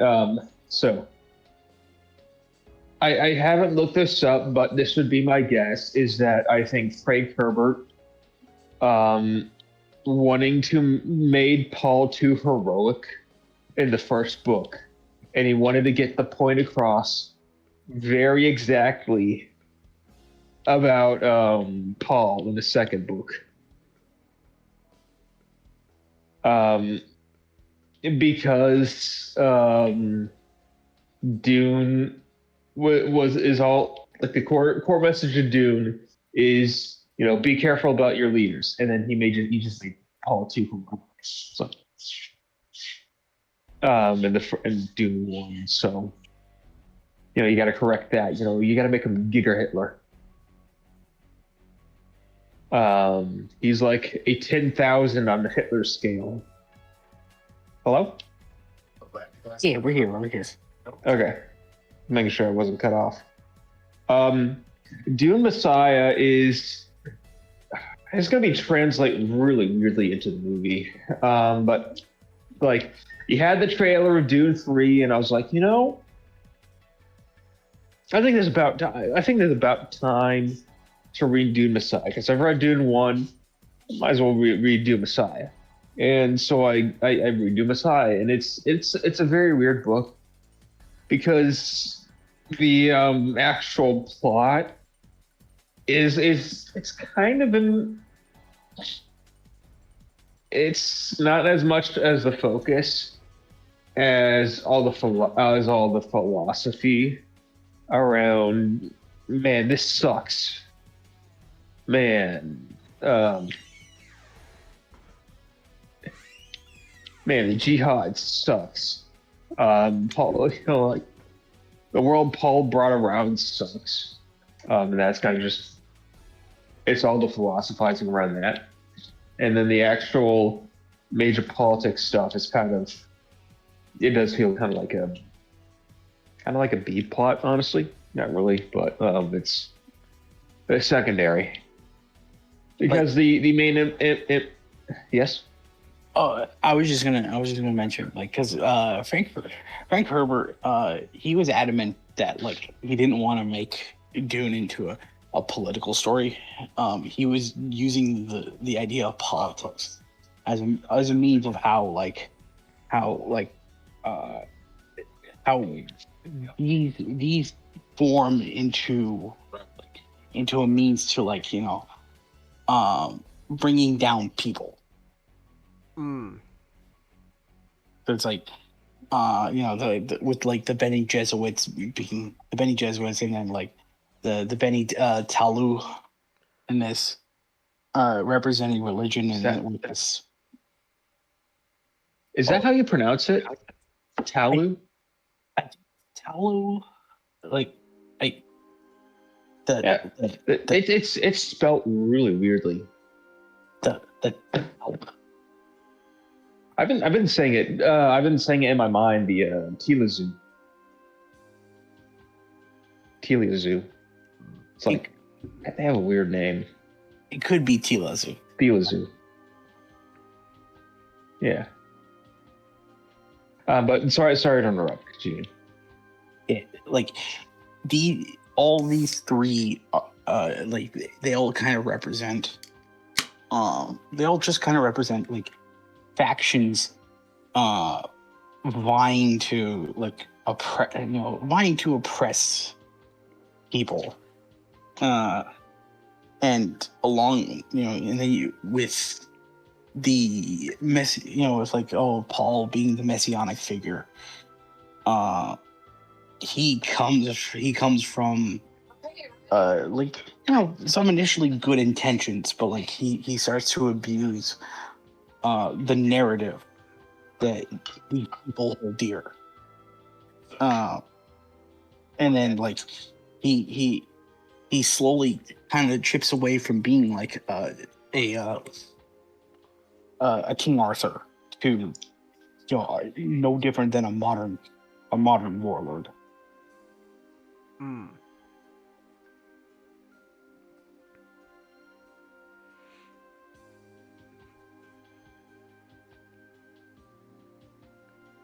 Why didn't Paul just become a worm? But the politics story is that basically the Bene Tiliazu, the Spacing Guild, the Bene Gesserit, discontent Freemen, and members of the imperial court all don't really like Paul and want him dead, and so they clone a Jason Momoa to go and kill him.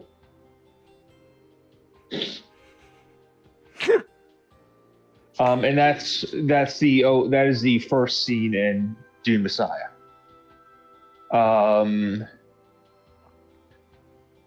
It's there as much as Dune is a like you said, it's Dune Messiah is a philosophical story.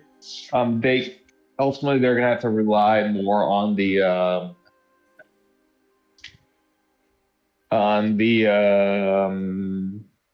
political plot, because honestly that's just more cinematic. Though you can't get the philosophy in there. It just has to be part of the political plot more rather than the other way around. Like, I think throughout the movies, Villeneuve has kind of really like he's made it sort of like a way where like the philosophy is kind of like weaved into scenes, while the politics make up the larger narrative. So you could like yes, in his first two Dune movies, you could really tell like he is building up to, he is building up to like the tragedy and all this that like Messiah ultimately ends on. But all the politics are first and foremost.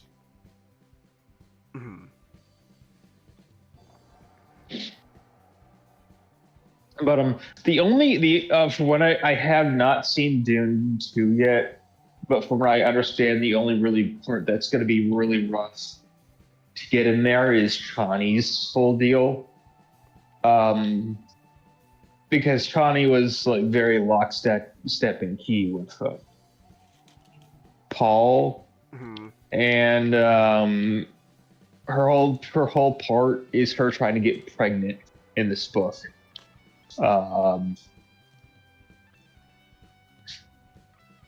Which it's going to be difficult to fit that piece back in the puzzle. I hope they don't make, what was his name? Corbin? I hope they don't make like Chani like a Corbin figure.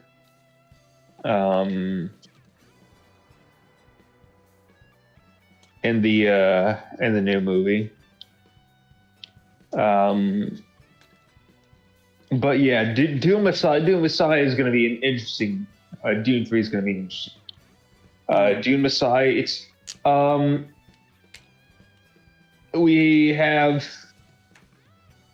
all the new elements, the spacing guild. So we get Paul on his throne. He has Stilgar.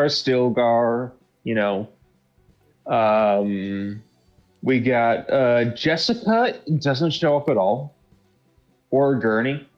They're completely absent. I think Jessica sends like a letter, and that's about it. Aaliyah is like Aaliyah was my favorite character. Who was I know she doesn't show up in Dune 2, but in the David Lynch, she was the little girl, Paul's sister. The one that got the Bene Gesserit stuff in her mind as a in the womb, and so she comes out just like, "Hi mom, hi dad, I'm like a little Stewie Griffin, like, hello." It's like just completely like already talking and stuff like that. She's a fun. She's not really all that. She's a little bit mad, and it's just fun seeing her because she's like, she has a lot of flavor to her thoughts and dialogue that one of the other characters don't have. We got Duncan Hyatt, or Haight, or Hyatt. He's interesting. He like his dichotomy is all about like, is he all of his dichotomies, like, is he Duncan? Is he Hyatt? This little girl, Leah, I'm just gonna, she's a woman. You gotta tell her what she wants.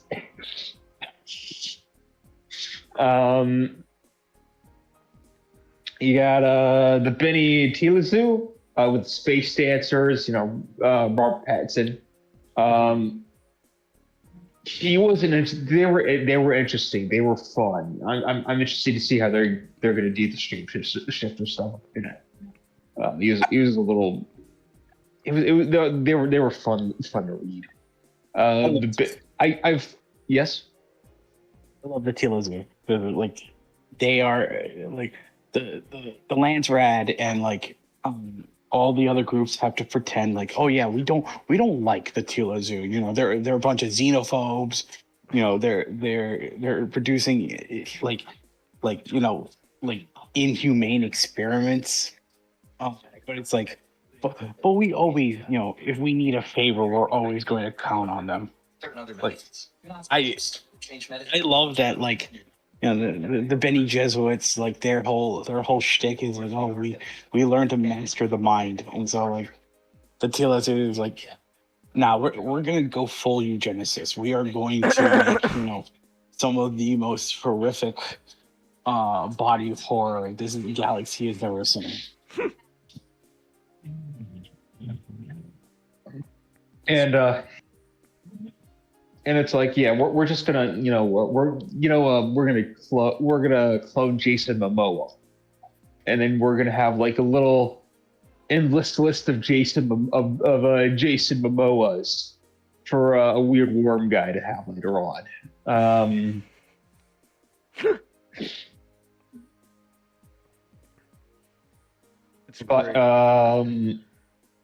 Yeah, the Spacing Guild, which they were a group which had so much mystery in the first book, and now we get to actually see one of their guys, Edric. I think he shows up in the trailer. He's the guy in sort of like the sort of like coffin type container with the orange water around it. It's really funny, just how much disrespect guys Helen Moyam and Skytel have for him. It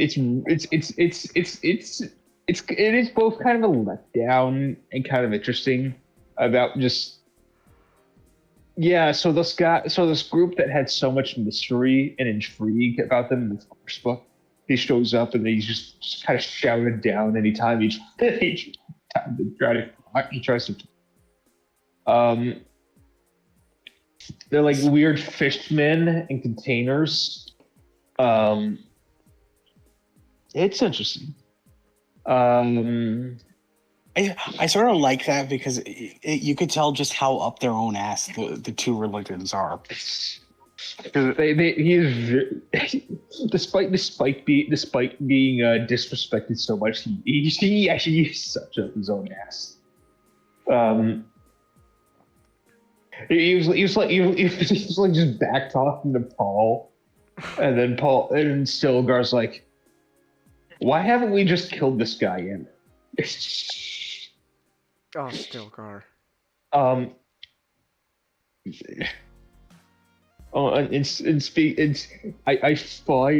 find Paul's relationship with Helen Moyam so funny, because like the first thing out of his description out of his mouth when he's talking about Helen Moyam, he's like, "Oh yeah, that old bitch."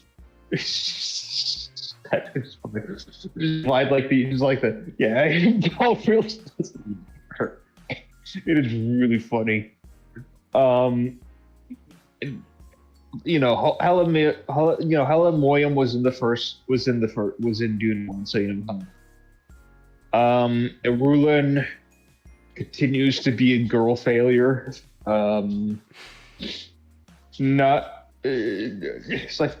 like Edric is being disrespected, and Erulin is like, they're practically asking Erulin like, "What are you doing here? What is your purpose here?" It's just so funny.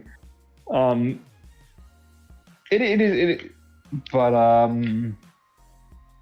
Chani, like it's like it's also interesting because we see the development of the Fremen and how they go from like just poor, hardened, noble savages to basically rulers of the known universe. And now they're just filled with opulence, and they don't really know what, and they kind of don't really know what to do with themselves now. And it is an interesting development. But yeah, Paul giving them giving them information, giving them history books, just being like, hey, just study these. And it's like, it's like, oh, who is this Genghis Khan? Was he part of the Sardaukar? It's like, no, he was before the Sardaukar, way before. And he was like, yeah, he was a Stilgar. He was he was talking to Stilgar. He was like, Stilgar, he was pretty good. Just killed 4 million people. And Stilgar was like, you forgot that 4 million. It doesn't sound like very much. And then Paul's like, there was another emperor, Emperor Hitler, and he killed 6 million, and that was pretty good for his time. And Stilgar's, that's, Paul, you're 10,000 on the Hitler scale. Well, you're a bit of a better killer than him. It's very morbidly funny that Stilgar has just been he was the leader of his his tribe and all that, and now he's just been reduced to just Paul's hype guy, and that's all he can do now, just keep hyping up Paul. So Paul's it's not really he's kind of like, you can tell that the shine is starting to wear down in this book a little bit, though. Still, he's, the silver's settling down a little bit. He's getting a bit more clear. He's still a religious fanatic, but he's, he's a bit, 12 years later, he's slightly shined down. If you do continue on with Children of Dune, it's kind of interesting how it kind of really feels like once the Fremen has because Children of Dune establishes that Arrakis is changing. There's now a whole Arrakis now has areas in it where you no longer need still suits. And so for the first time the Fremen can just walk around in handmade clothing. They don't need they don't need something to constantly keep them constantly keep moisture circulating to fool them. So it's it's funny just seeing this culture of people who've just been centered around survival and war, just kind of just turn into normal normal persons.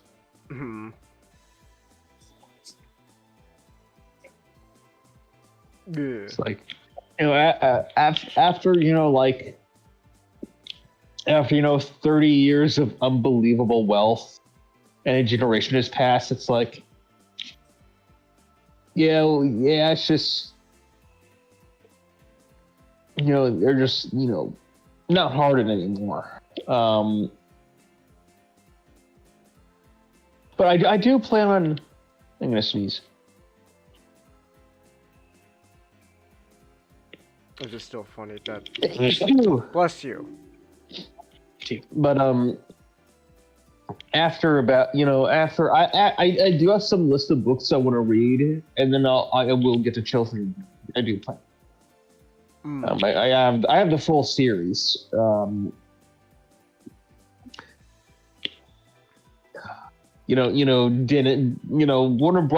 Brothers is gonna get. It's gonna be a very interesting time after Dune 3. where Dennis Villeneuve is probably going to leave. But then you have Warner Brothers, who was like, we made so much money though. We must have Dune 4, Children of Dune. Children of Dune. And then we're good. And then that, that's been done. It's been done on the Sci-Fi Channel. You have James McAvoy before he was famous. Yeah. But then you have like God Emperor Dune, and that's gonna be really weird. Like what are you like for God? Like God Emperor Dune is like it's weird to just make a narrative around it because that's just a crazy worm just talking to his clone about how everyone is out to kill him. It's like you might as well just have like let's just say they do the obvious thing and hire back James McAvoy 25 years 30 years later to play Leto the Second again, but in worm form, talking to Jason Momoa. It's like Jason Momoa of all people for like 2 hours, and then like he falls off a bridge and dies. That's gonna be the fucking movie. I don't know how general audiences is gonna be interested in that. It's like I think they can get away with it if they make it like a big TV show. I think that will be slightly more. I think they could get away with doing that. But then, like, what if they decide, okay, somehow got Emperor Dune made bank at the box office or in the stream world.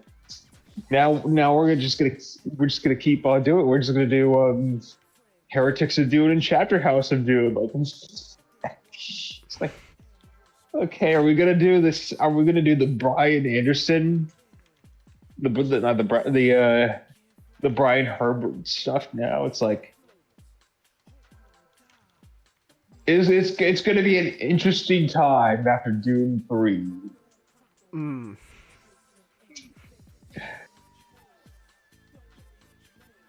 And honestly, I don't think anything. I mean, I could be wrong, but like, I don't know how well anything after Dune 3 will be if they continue to like do more Dune stuff. If they do like in 5 years' time, if they do want to make like a movie on Children of Dune, yeah, I think that could work. But God Emperor. But yeah, like that's what I want to see. I want to see an attempt to be made. Yeah, but it's just like that's gonna be the make it or break it movie for continuing Dune if they get to that point. Like Children of Dune has been done. You can do it again. But God Emperor Dune, that's gonna be really interesting. That's gonna be really scary. That'll be a project. So it's someone, Warner Brothers. They're gonna be like, oh yes, let's get this worm person. Like it's funny. It's funny. It's a weird idea then. It's still weird now, even after like tons and tons of pop culture with really weird stuff in it.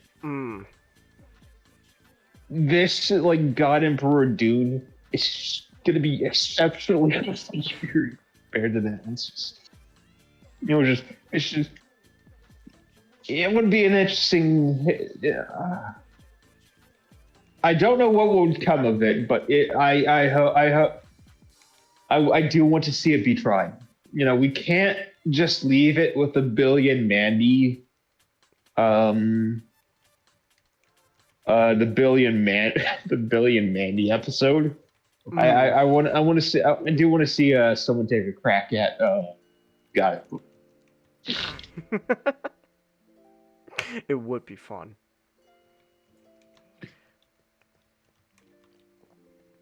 I do hear but like God Emperor, I hear is like one of the best ones of Dune. Like just in quality wise. But it's just one of those ones which is It's like yeah. Book, like it's easy for like a book that you can just go on like these long, really interesting rants about like, you know, the nature of all things. You know, like have your giant worm emperor just like be ranting about the state of society to like a clone. Like you could just do that in a book. And like media that revolves around time, like movies and TV show, it, you know, like there's something where it's like, well, you like absolutely you could copy everything verbatim and just make like this one big like art piece, but like you're then wondering, it's like, but who do we sell this to?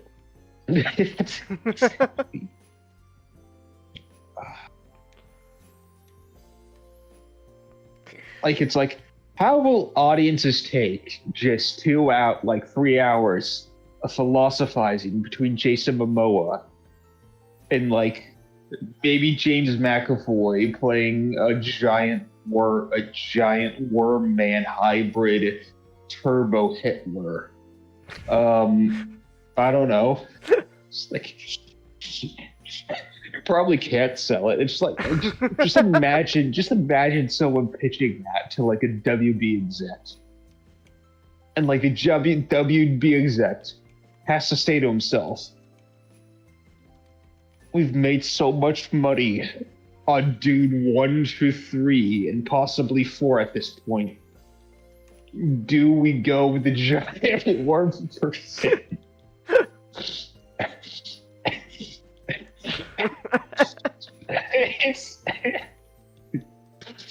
And that's gonna be a.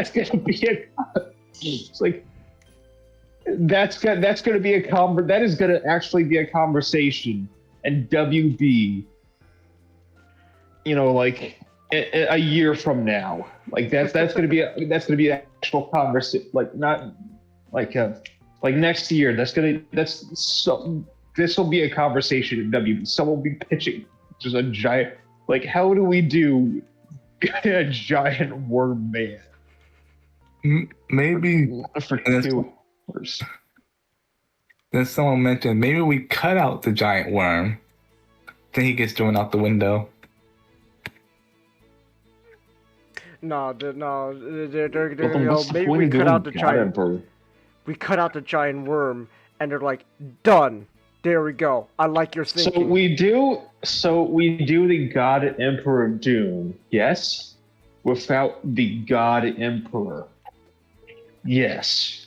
The God Emperor of Dune, and it's just that one deleted scene from New Hope with like the it was like the Java mocap without the VFX.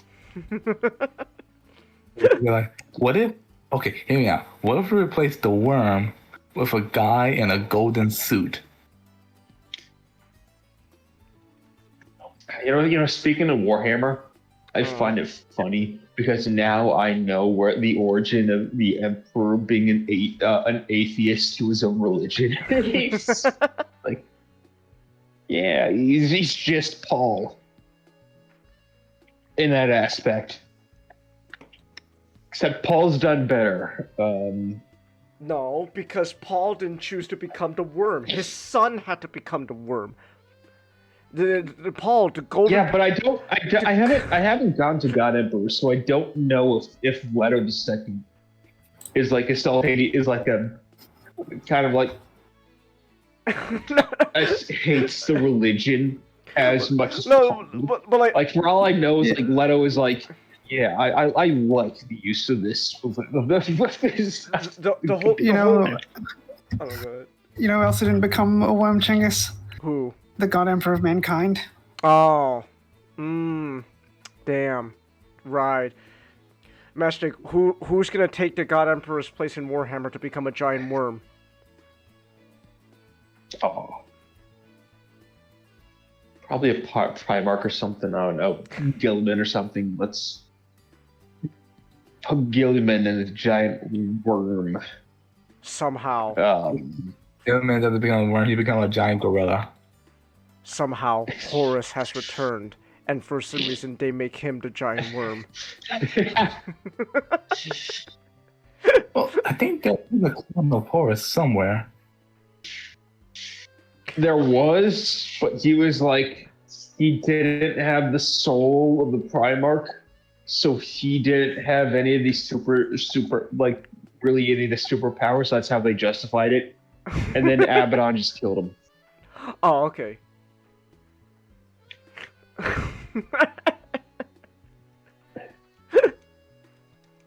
Yeah, but to be a fly in the wall and on the wall of that meeting, that would be just a look on the exec's face when he sees the giant worm guy pulled out.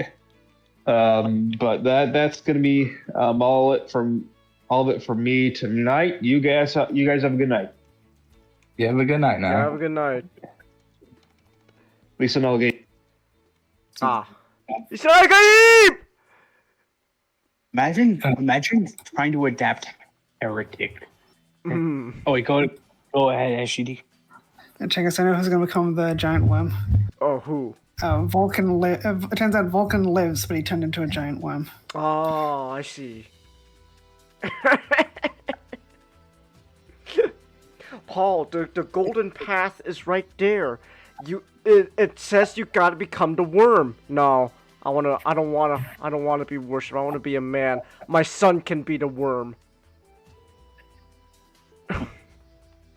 Imagine having to trying to get a WB executive to adapt Heretics of Doom. That book is borderline hentai. I got a question. Why a worm?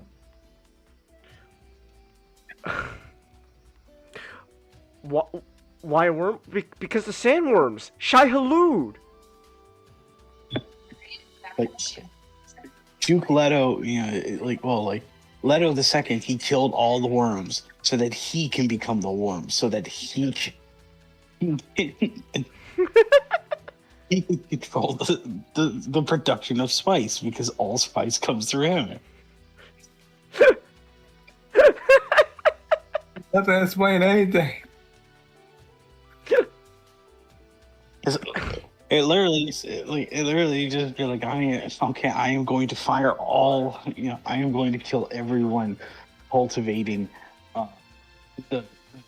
my cocaine empire, so that I can be the only one producing cocaine.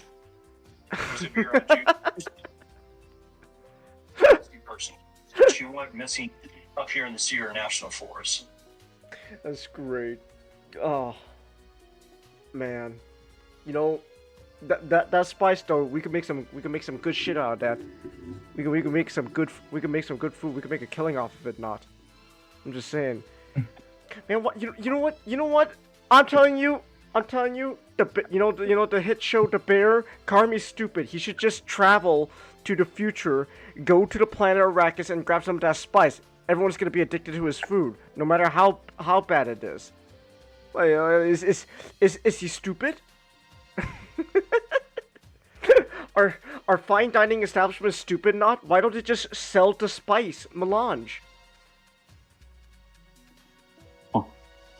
So Chinggis, no one's ripped apart space and time like a cheap dish rag yet. So we're gonna have to wait another 100 or so years.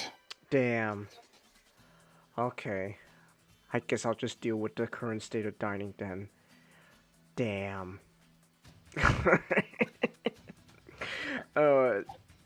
I guess that's no better transition than to our next topic. So, I literally couldn't think of anything else to like represent this topic except just a picture of Carmi screaming. It's like, "God, fuck! I have to actually cook food for the restaurant I'm owning. Ah!" That's my favorite feature. I love that image so much, man. when the Academy voters have to actually watch movies for the movie award show they're participating in. Ah! Ah! So around in this neighborhood, but again, I couldn't really think of a better thing to represent your topic. What? Explain to me now. What do you mean by this big? What do you mean Enslopification? What's going on here, man? So that is just a made up word. I crapped out in like 3 seconds, just because there's a common industry term called enshittification. Okay. I saw that. Uh-huh. You saw that? I saw that. I'm sorry. No. Go ahead. No. I saw that word today. Oh. Enslopification? No, enshittification. Oh. Okay. Yeah. Because that is now a commonly used term to describe the state of businesses and how over time they kind of become over time they lose not only their value, they lose their I'm forgetting the word, the quality. They're losing their quality and their value. It's called enshittification. say manipulate what Johnny. Since everyone on the internet likes to overuse the word slop, why not just slot that word in to describe those singular, sort of just describe the original purpose of that word.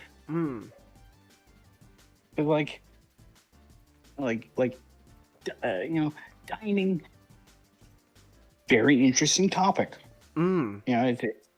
As a people, we love food. Not only has food become obviously it is our source of fuel, but we no matter the culture, no matter the person, we've just decided, you know what? I want to make this fuel taste like the best ever. Second to none. So it's interesting how while I'm sure in other fat other animals, it's shown that they at least prepare their food. They have rudimentary means of preparing food, cooking it a bit, preparing their quote unquote garnishes and all that to go with it. But as far as anything goes, we are the singular most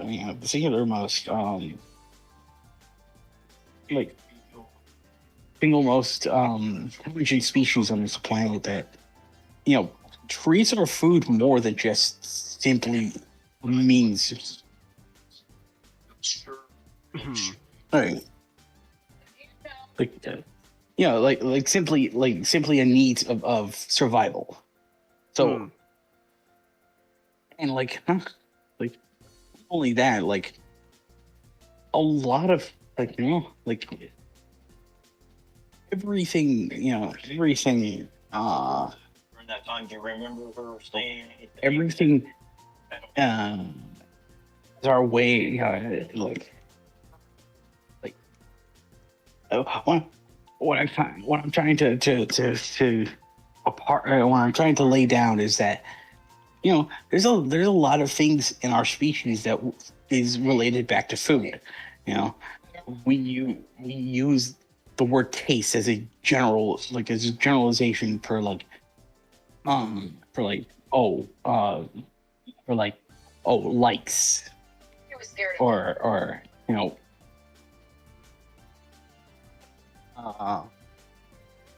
like for like the idea of interests in life. You know, we food metaphors is a constant thing that we always love to use. Mm. The word, you know, the word that has been constantly overused on the internet, slop, comes directly from food. You know, something used to describe, you know, a you know, hodgepodge of ingredients put together to make, you know, something that looks unappetizing. Mm.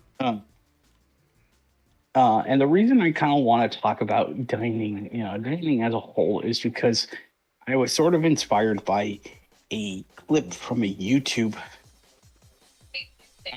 from a YouTuber that I frequently watch. It goes by the name Poseidon Entertainment. Mm. He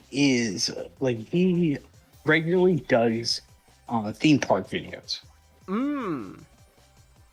He will make video essays regarding like his opinions, like regarding thoughts and opinions he may have about, like, you know, Disney or Universal, or even other like he doesn't even limit it to just like the big two. He also just likes going to any sort of themed entertainment in the United States and in Europe, and just talking, you know, giving his 2 cents on topics that he finds interesting. And like a very recent video he released is regarding the closure of Bahama Breeze. Chengiz, have you heard of a Bahama Breeze? No. What is that place? It is a themed restaurant. It is a themed restaurant chain that was like is kind of, you know, it's kind of like, you know, it's kind of modeled off the Caribbean. Caribbean, like that. Where like you know, there'd be like quote unquote, you know, like quote unquote appropriate food. You know, like there is like and like appropriate food and the sort of like island tropical decor. Like, let me post a picture. Let's see what we deal with.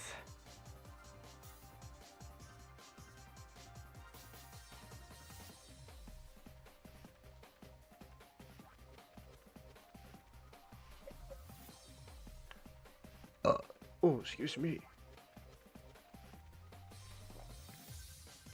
This is what the original Bahama Breeze from Orlando looks like. Like you know, you get the sense of what this is, what this is supposed to look like. You know, like a bungalow that, you know, a bungalow that you would get. Call your doctor about some drinks and you can relax.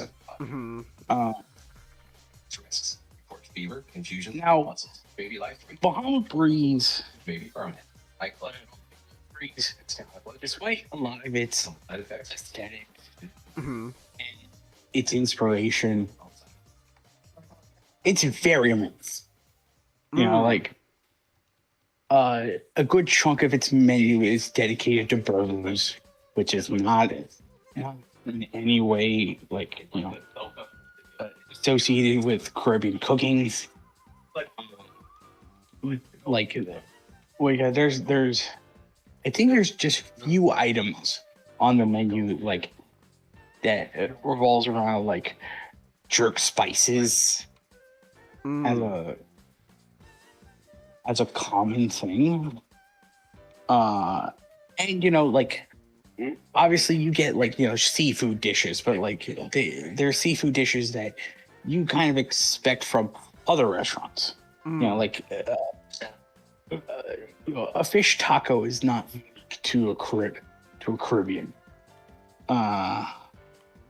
to a Caribbean themed eatery, but like you expect the Caribbeans, the ocean, why not fish offerings?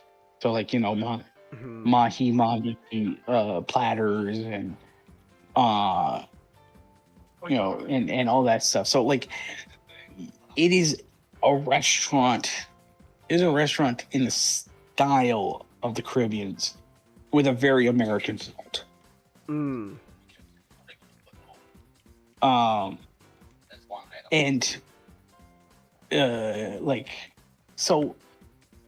here's something that I guess makes sense, but like is very surprising if you've never really lived in Florida. Florida is the number one. Like Florida is just in general like the biggest like state for themed restaurants. Like we've created Bahama Breeze, we've created Olive Garden, we've created like Outback Steakhouse, we created Hooters, we created Longhorns. Teresa was what she was going through today. Several of those, like some of those restaurants that I just named out are part of the same parent company as Bahama Breeze. So it's like and they're in their original Orlando location. They're so packly grouped together. Like they does deserve justice at the end of the day. So it's like this is a state that has produced the most recognizable themed chains that make up the whole part of the continental US. More, and of course, foreign countries as well. Was last seen. Hey, Nicholas.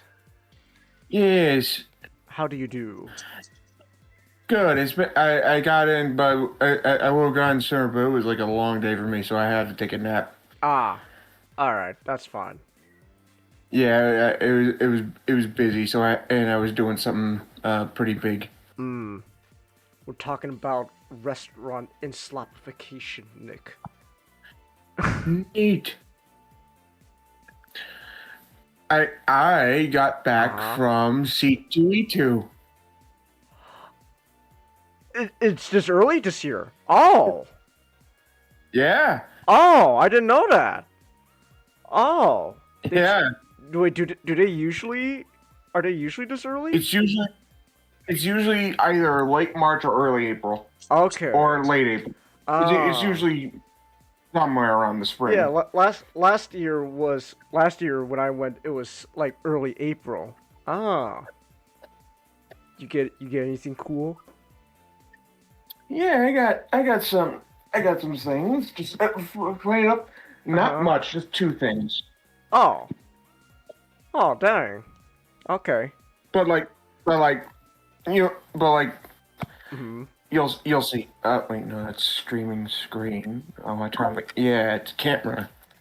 Oh. Why does it say my camera's not? Uh-oh. Hold on. Uh-oh. Hold on. That ain't good. Hold on. You could just take a picture. No. Oh, okay.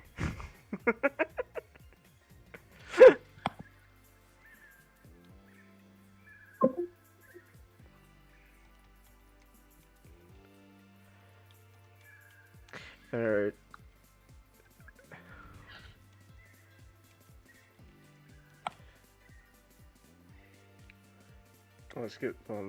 Let's give Nick here a minute.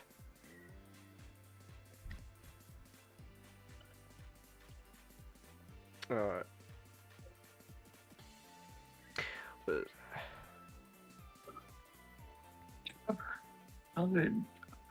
Uh-oh.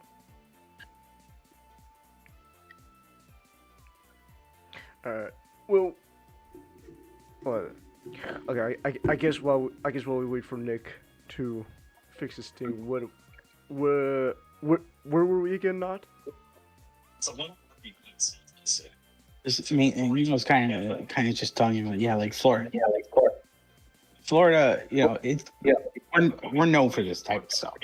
Days after it took authorities to a campsite. And the reason I don't want to talk about talk about a bit about this for the 2 cents is there's a phrase that there's a phrase that Poseidon, I can't remember his name. I think he said it once or twice, but I just referred to him as Poseidon Entertainment.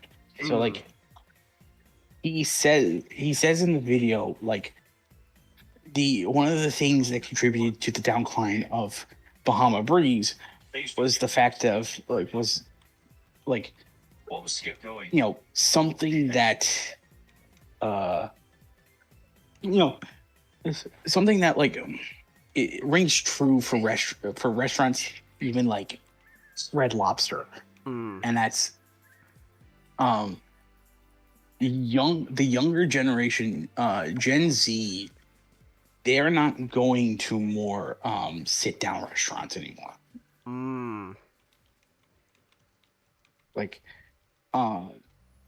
A lot of Gen Z as a whole.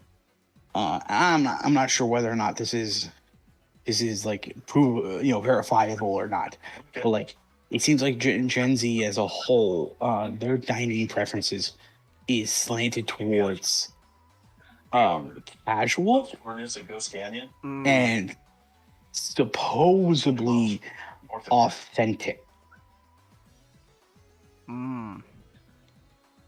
So oh, okay. Oh, we got the camera working? Hold on. Oh. I'll tell you when it's on. Okay. But yeah, and well, I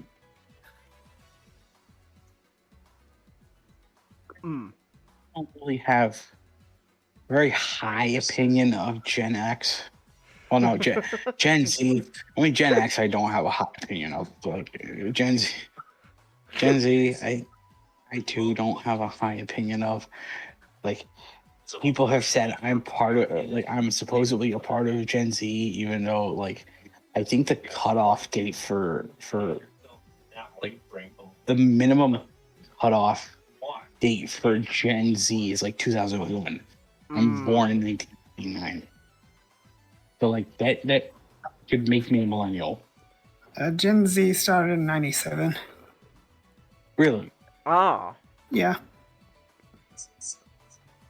Man. I don't understand these. I don't know.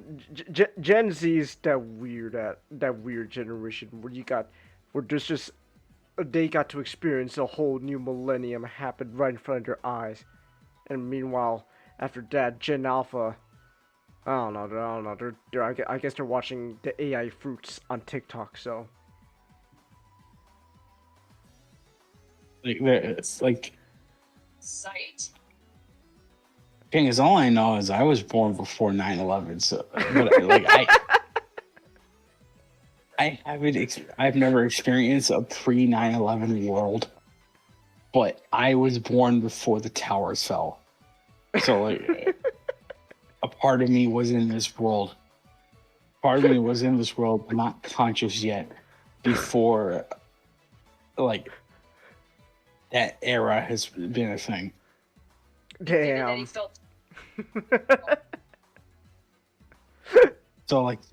So like, you know, if I'm allowed to summon my inner white girl, that spiritually allows me to, you know, just dislike a generation that I may or may not be a part of. Sounds like Skip had a lot of guilt. Wow. He was up to that campsite. And like, Was he like, actually trying to confuse it? I think Trying to stay. an aspect of like the newer generations Why the police became so monster? that I find kind of suspect is I don't know if like I have a suspicion that like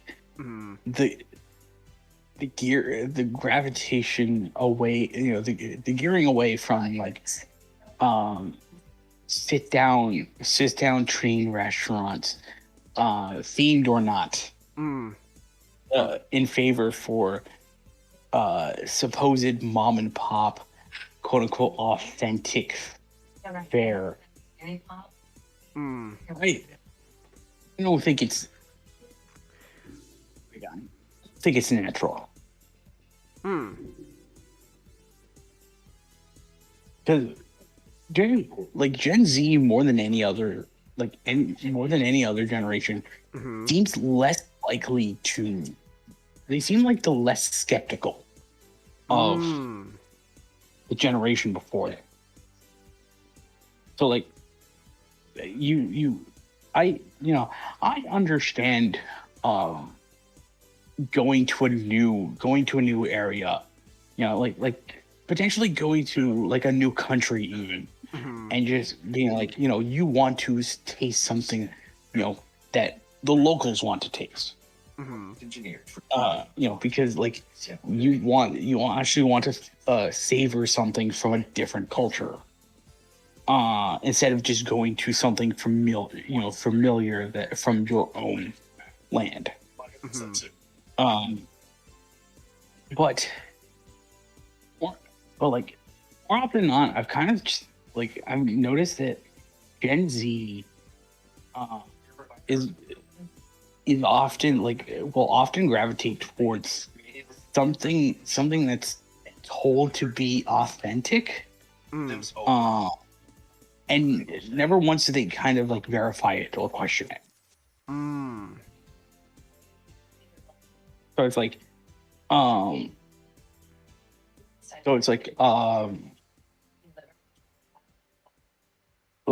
like you know, there's another I'm a YouTuber. Like he mainly does like the shorts.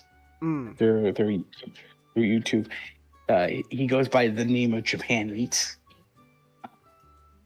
and he makes shorts just on him like going around Japan, just savoring sometimes local spots, that he has found, or just going like grocery shopping because like, yeah, he likes grocery, you know, like convenience stores like Family Mart or 7-Eleven.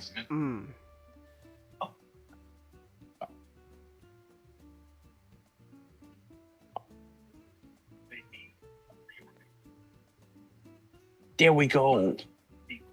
Oh, hey. I had to use my phone. I think the laptop I'm using just does not work how to. Oh, okay. Whatever. Either way, it's not much. Oh, anyway. All right. First. Oh, Tarn. Yeah, Nickel. Oh, okay. Yeah, so and this was like 40. Mm. This one I got was like 130. Okay. Oh. Okay. You got Yeah. Oxcart Optimus. Yeah. Nice.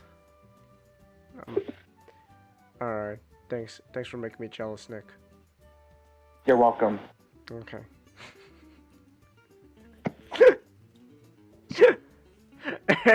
Always glad to do that for you, buddy. I appreciate it. What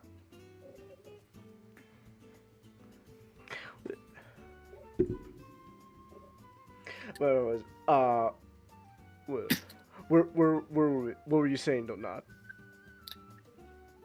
I was saying, so Japan eats, like he likes to catalog, his culinary adventures throughout Japan. A thing that he always constantly kind of mentions is something of a pet peeve of his is what he likes to call fancy ramen. Because like he doesn't like, he is adamant that like ramen is a very simple dish. Mm-hmm. It's a like all Japanese It just keeps culinary,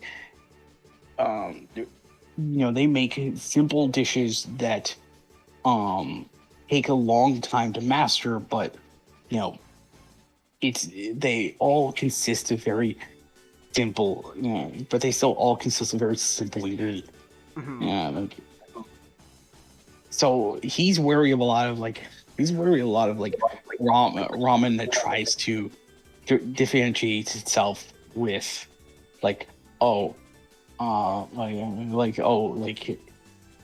different types of like more unique, more expensive proteins, or like supposedly different types of noodles. There are ramen, there are quote unquote fancy ramen that he does like. Mm-hmm.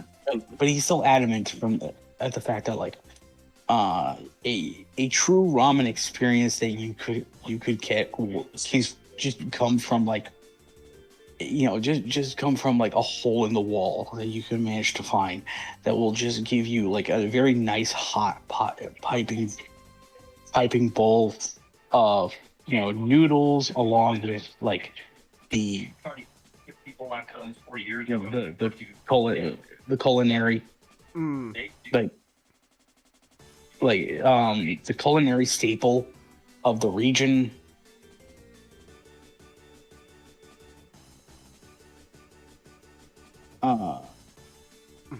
But he notices that a lot of fancy ramen is being marketed to. Hold on.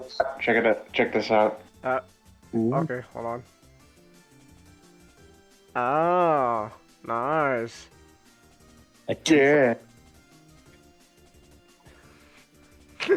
Very cool. Ooh.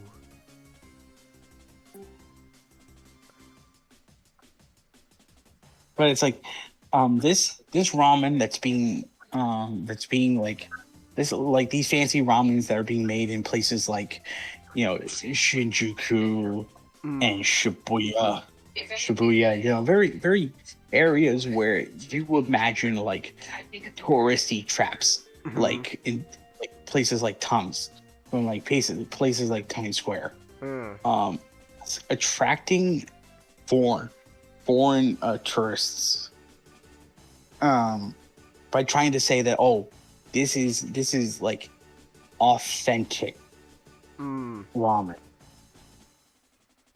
This is a ramen 300 years passed down from my from my grandmother who was blind.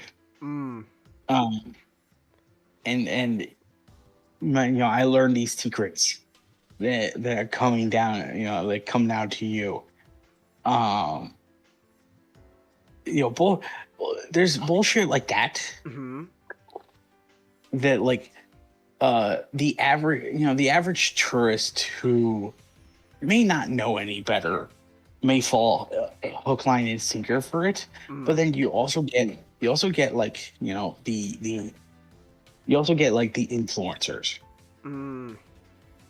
who they don't take the time to go to try to find something that that actual locals will go and eat from. They just try to find what is the most trendiest place, and kind of show it off as, oh, this is this is the supposed real deal. And it's a whole bunch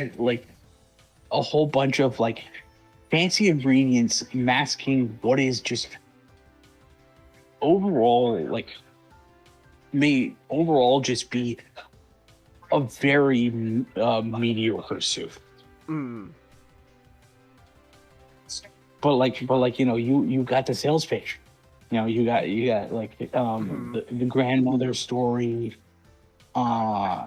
Everyone around you is slurping it up, going like, oh man, authentic ramen from Nippon. And you think, oh yeah, the real deal. But you're eating, you're essentially eating something from an amateur. And that's something that Gen Z is letting themselves get fallen into.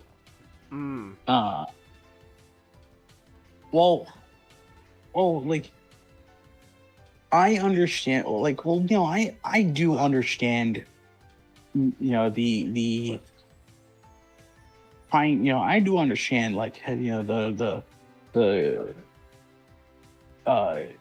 how some casual sit-down restaurants are falling into decline. Red Lobster admittedly had a reputation throughout the years of being the restaurant that your grandparents took you to.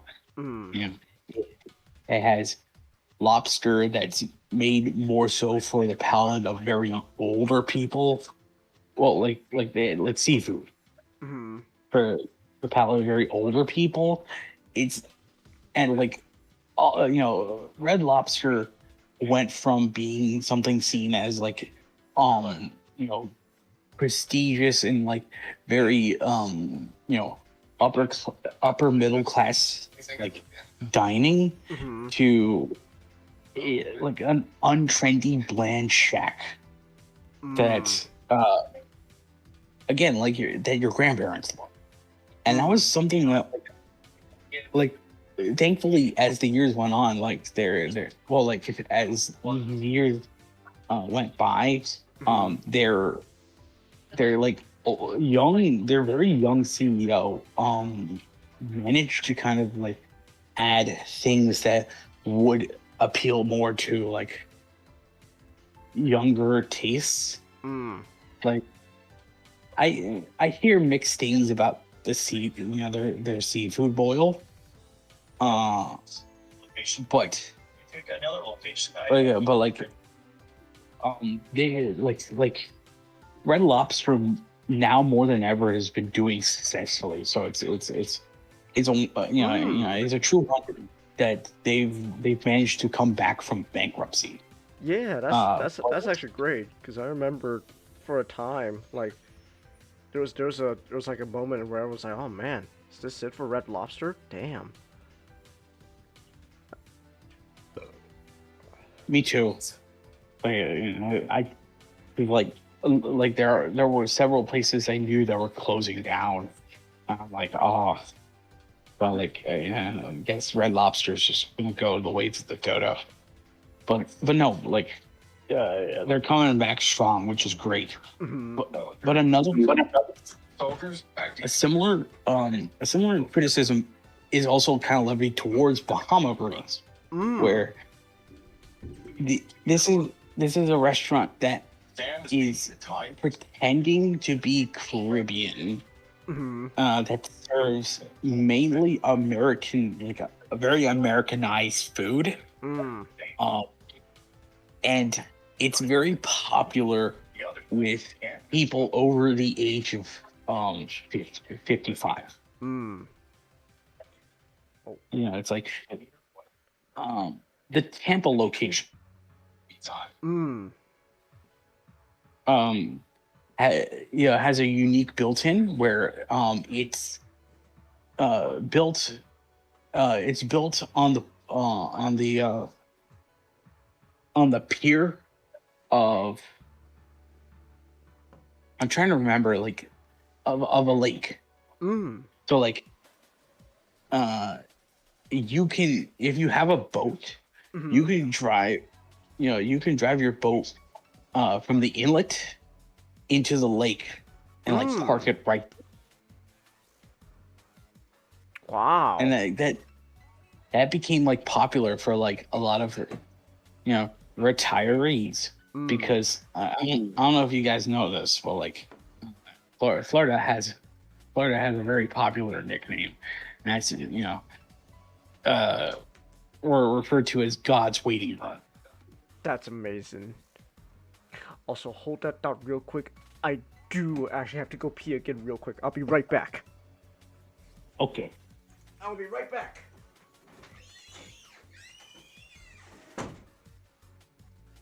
Nick, did you take pictures? Oh yeah, I took pictures. Okay. That's my favorite part when you come back from C2E2. Yeah, don't worry. I'll be showing them off soon.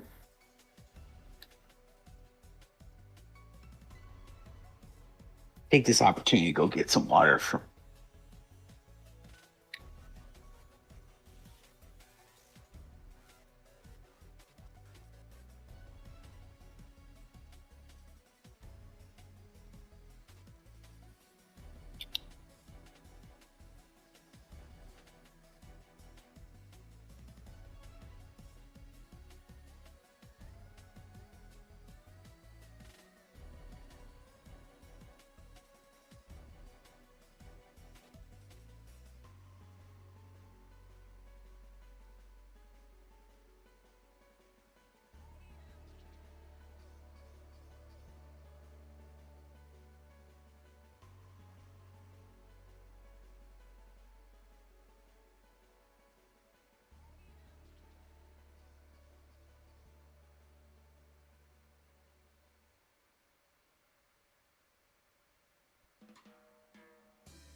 Are you back, King?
am back. Yeah. Yay! I also got more. I got some zero sugar ginger ale. Cause Oh. Like the Japanese. Oh. I might be on a bit of a kick at the moment due to certain things. Oh. That's all I can think about now is when in the Family Guy episode where it's the multiverse, and they go to the Japanese universe.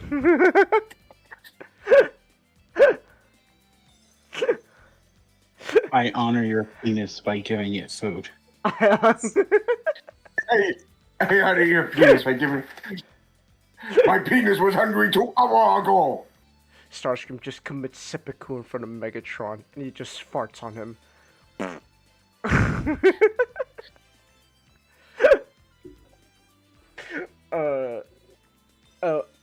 Anyways, I am. Like. Hmm. Oh no, go ahead. No, I just came back with some more drinks. So like in another hour, so I'm gonna go being running for the bathroom again. But what is it? Oh yeah, what was you're talking about that like boating restaurant? Yeah, so like Bahama Breeze, is another restaurant that grandparents will take their grandkids to. It's something safe, mildly affordable, and it's a pleaser. It's not like adventurous or quote unquote authentic, but there are, even nowadays, there are still there are still rooms for restaurants like these. Be free killers. And I understand like the criticism that comes with not only sit down restaurants but also just fast food, where portions have been getting smaller. Quality has kind of been going, has been kind of shrinking. Well, they have been shrinking. Yet, prices are soaring. Woo! Yeah. That is a very appropriate. That's a very like valid criticism that you could levy towards restaurants and eateries. But we, despite living in the year of our Lord 2026, Gen Z has not become a generation that has they have picked up the spatula and ladle again. No, sir. This is the generation that is relying on delivery applications. Yeah. So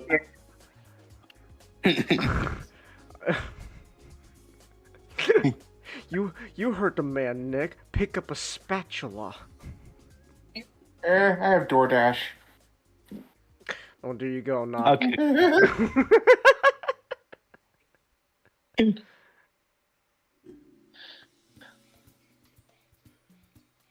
Don't worry, Chingus, I've never used DoorDash.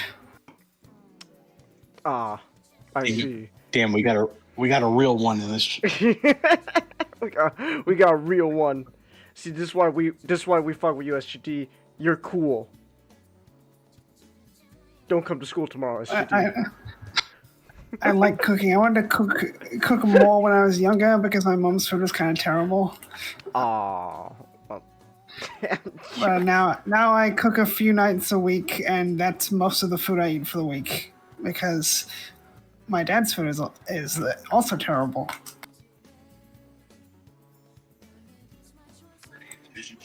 Hell yeah. Let's go! Yeah, parents can cook.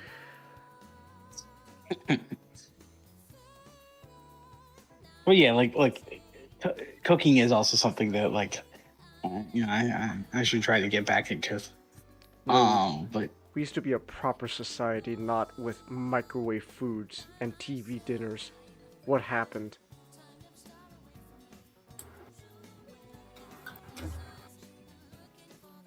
I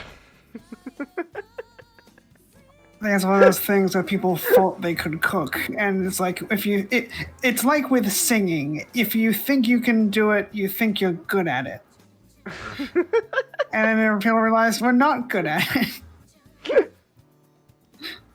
So I'll just get food from somewhere else. I come from a family of 6, and only 2 of us can cook decent food. Damn.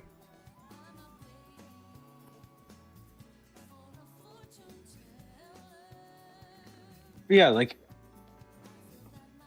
this is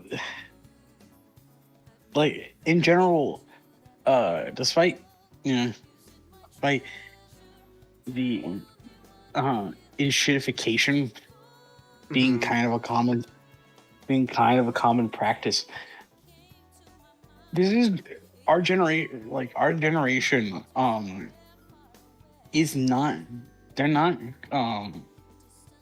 It's on the business. Try TurboTax. they are not critics when they need to be. They are simply critics when it is when it's advantageous for them, and whether it's something that gives them more societal clout. So you're instead of a generation trying to expect more from what they've eaten, you have a bunch of people that will blindly eat the very thing that counts as slap, because it is given a fancy name. There was a video I saw recently of just this guy who just went around to restaurants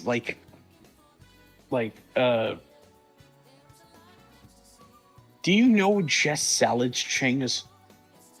Just Salads? No, I don't think so.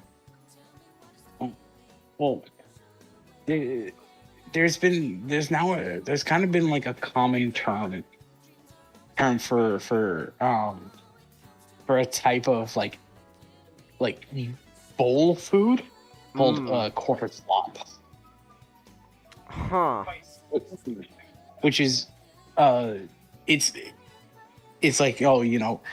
those types of casual restaurants where you can order food in a bowl, and you can order rice, maybe a protein, or if the restaurant doesn't specialize in protein, maybe a salad. And you can also ask for toppings, so Chipotle.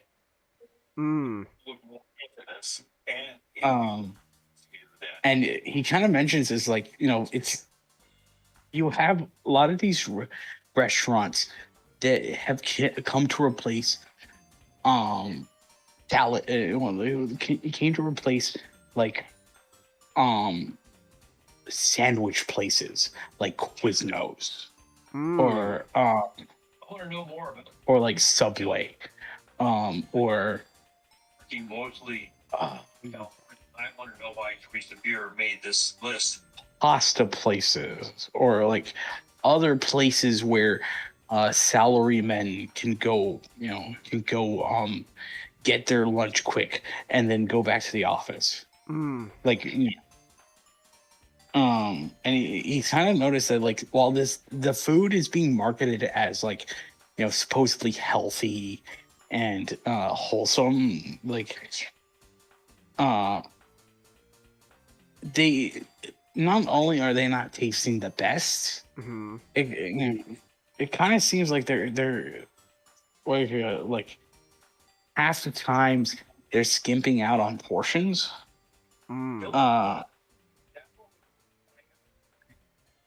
other times, like, the food kind of seems like really easy and really like greasy, or just like have like hidden fat in it. So you have this whole subsection of like restaurants that are trying to promote health. They're no different than if you were just to like if you were like, they're no different than if you were to just go to a sandwich place and order a sub. And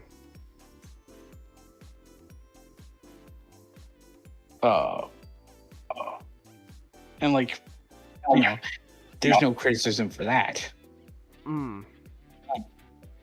Okay. Except, of course, you know, they'll just use the word slop. But like, that's not a criticism, that's just a buzzword. You know, there's nothing, you know, there's no expectation for change. This is, you know, you're just using a word to, you know, just to mean I disapprove, and you're waiting for everyone to come and surround you and clap.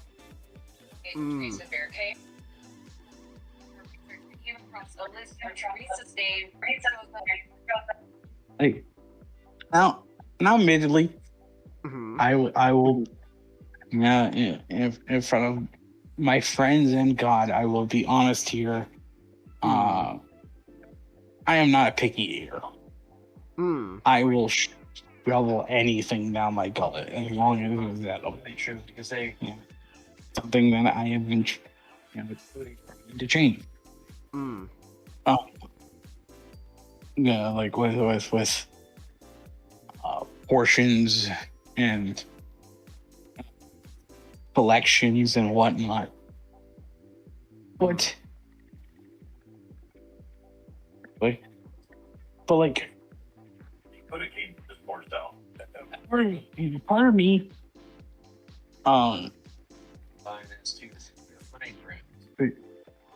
like a part of me is really sad to see a restaurant like Bahama Breeze goes. To be, you know, like if I were to tell you I've only ever eaten at like Bahama Breeze once. I think that's when I was like very, and I can't, like, you know, like when I had a much less mature palate as I have now. Start eating big though. I wouldn't remember the food, and maybe if I would remember it, maybe it wouldn't have been spectacular. But yeah, like maybe it's just the Florida me, where like you know, I was like, I'm gonna sell crystal meth to you with my pet alligator.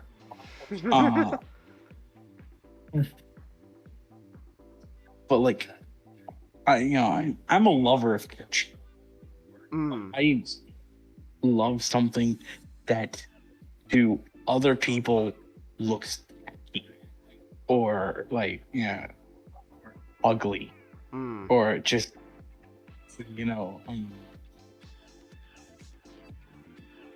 quote unquote uncool. Just because like when I love something that's kitschy, usually has like kind of an effort put behind it that I've come to appreciate. And like what I learned from like watching the decline of Bahama Breeze video from Poseidon Entertainment, it's just how, once upon a time when a restaurant was created like this, it had like, there was like kind of an inspiration created behind behind a lot of the food having a story behind it. Or like a cocktail being centered around like pirate. Who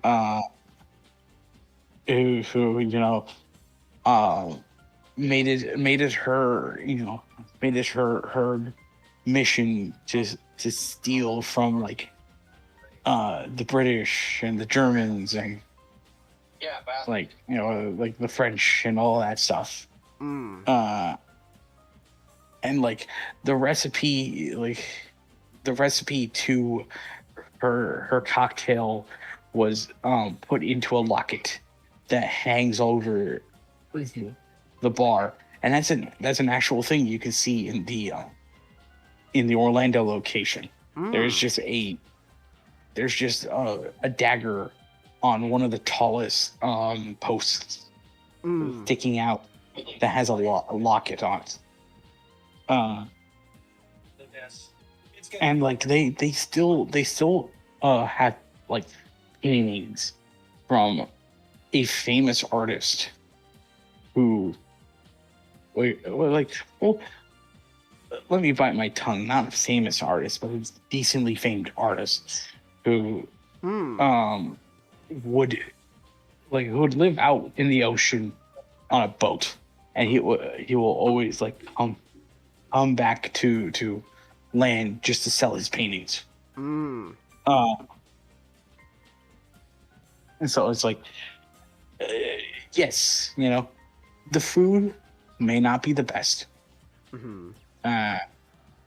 It could, at the very least, it could be very mediocre. But,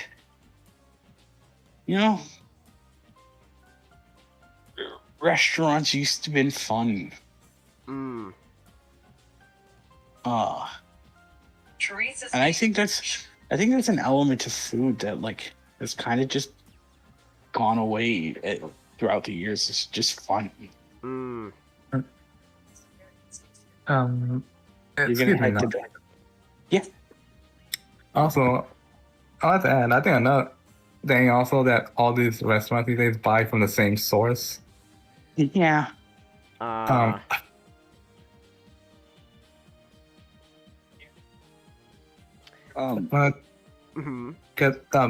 Cisco, they all buy from Cisco.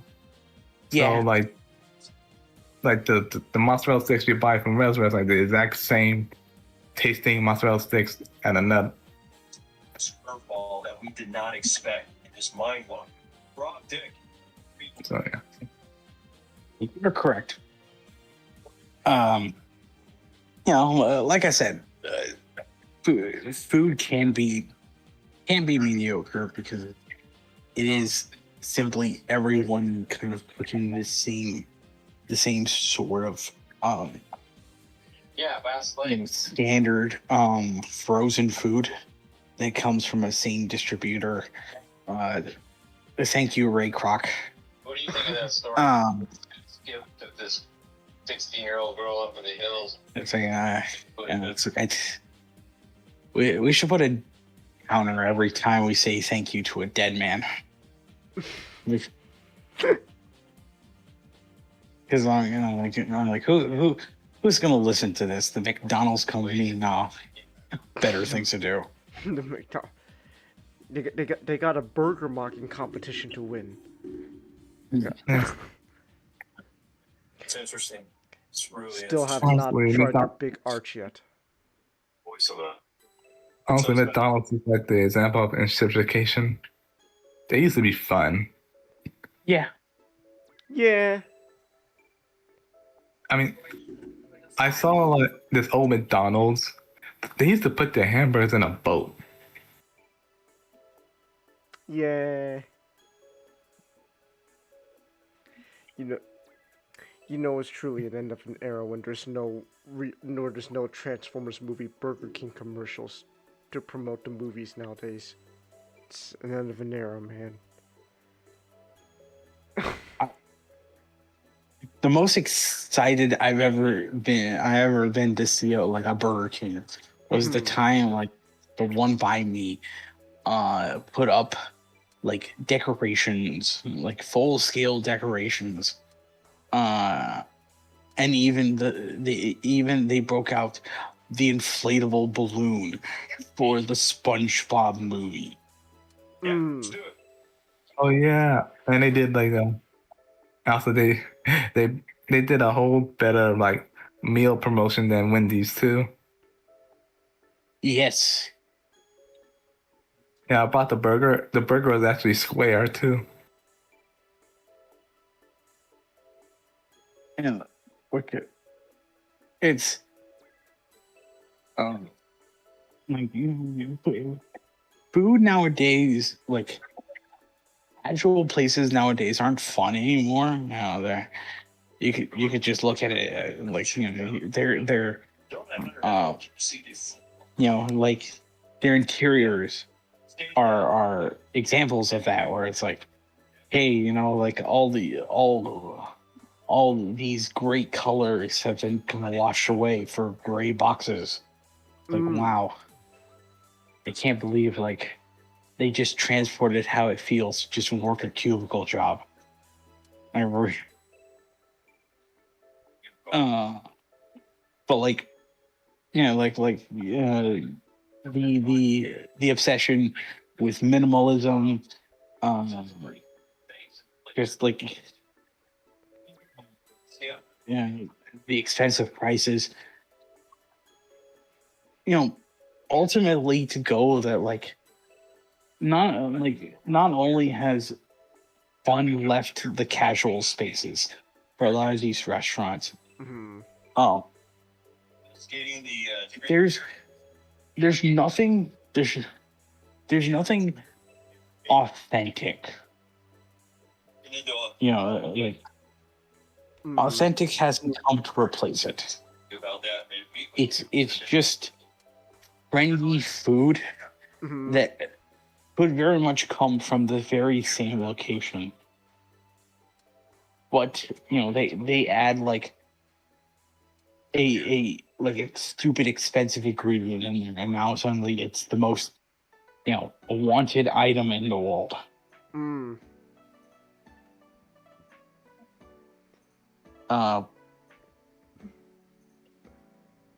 I think this is maybe a subject that I would kind of revisit again when like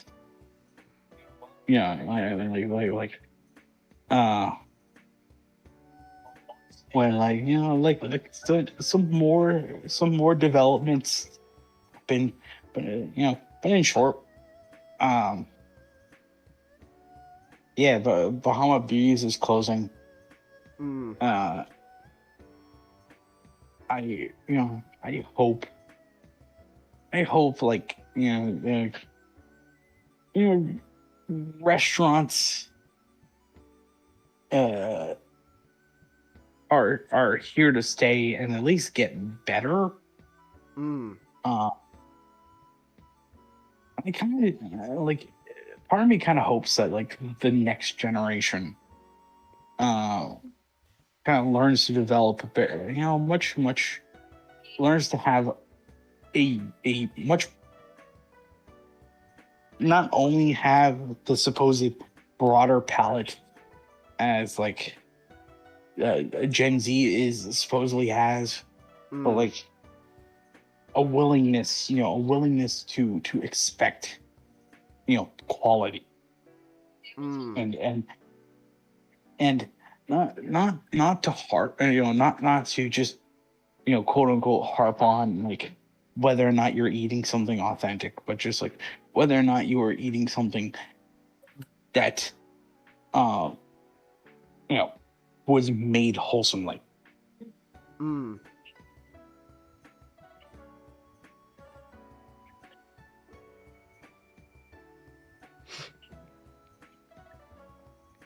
I know my brother's one of those people who just consciously go after slop. He likes the Big Bricky Burger from McDonald's, which I'm not sure if Americans know what that is. It's a burger with 2 beef patties, 2 slices of bacon, an egg, a hash brown, God Slice damn. of cheese and barbecue sauce. That sounds amazing and a heart attack at the same time. He seems to be drawn to food that's excessive, while I'm the opposite. Mmm. He bought these Bobby snack cakes one time to try them, I guess. I was like, dude, those have stickers in them for little girls. Buying Barbie snack cakes. But he just loves excessive foods. I think the more excessive, the more he wants it, I guess.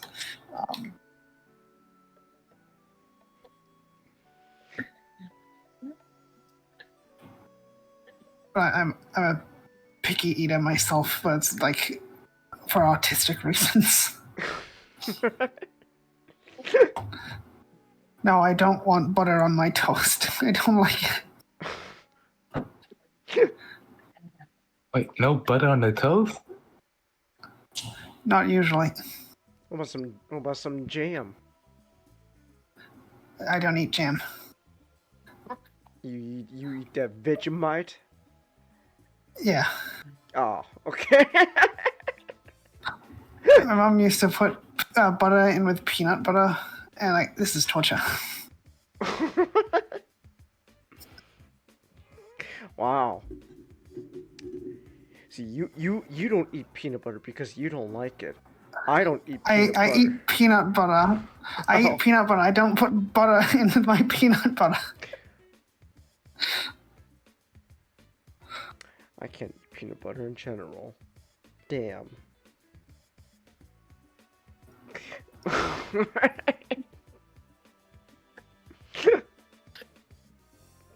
Well, alright. Man, you know, what about butter and Vegemite together? Never. Never?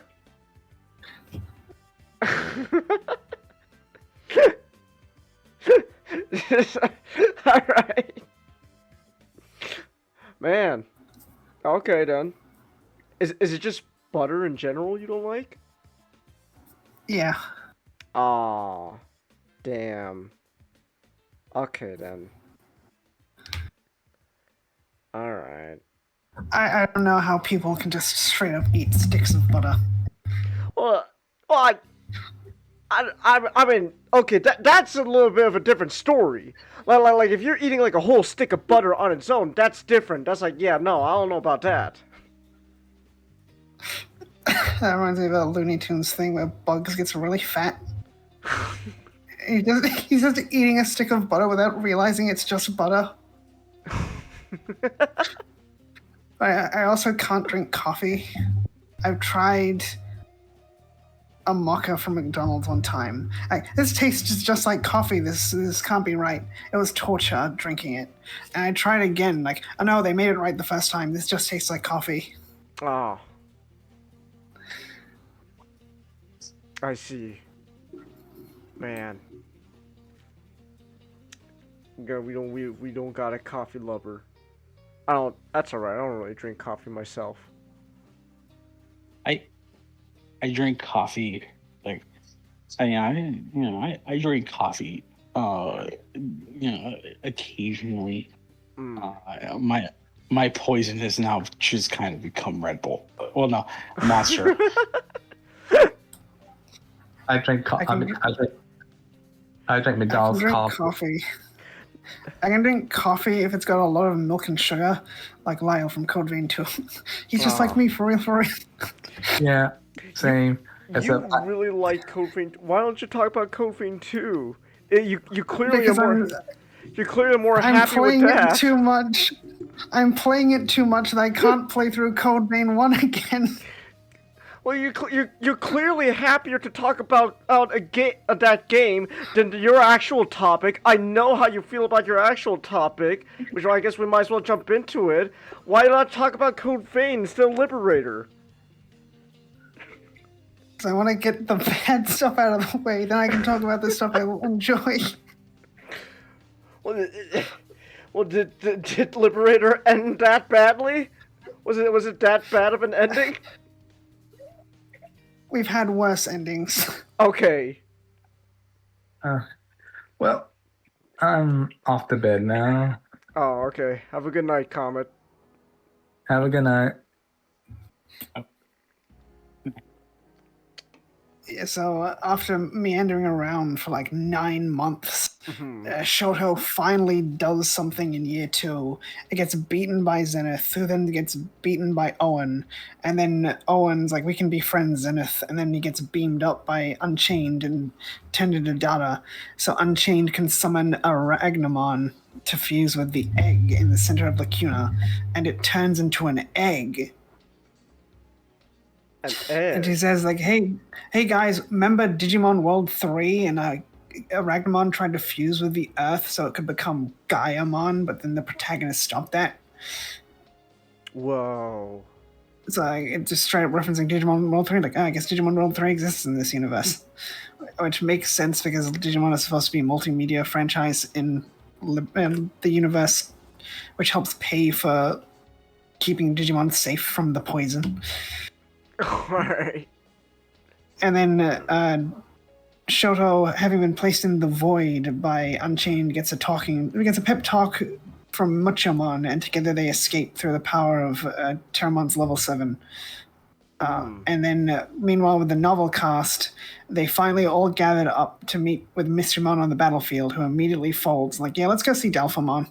I don't want to fight. So they go see Delphamon. And they tried talking to Delphamon, like, hey, Delphamon, everyone's going to die if you don't leave Cross Connectica. And the problem is, like, Delphamon's like, no, if I go back there, my counterpart's going to fuse me with Menatramon.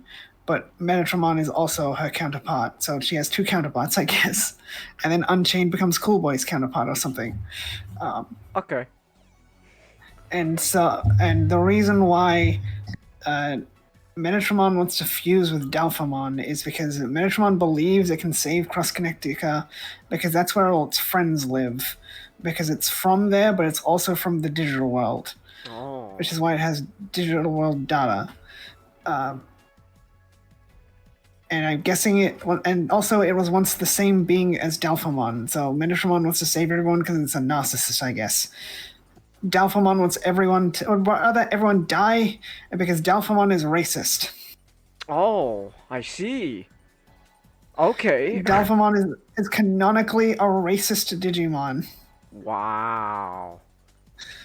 Metatron is a narcissist. That's why it wishes to look like an angel, because it sees itself as above all machine Digimon. Delphamon thinks machines and cyborgs are disgusting because they modify their bodies. Oh, I see. Not pure. And like, well, the irony of a Digimon looking down on other Digimon for modifying their bodies. What happens every time you evolve, you dick?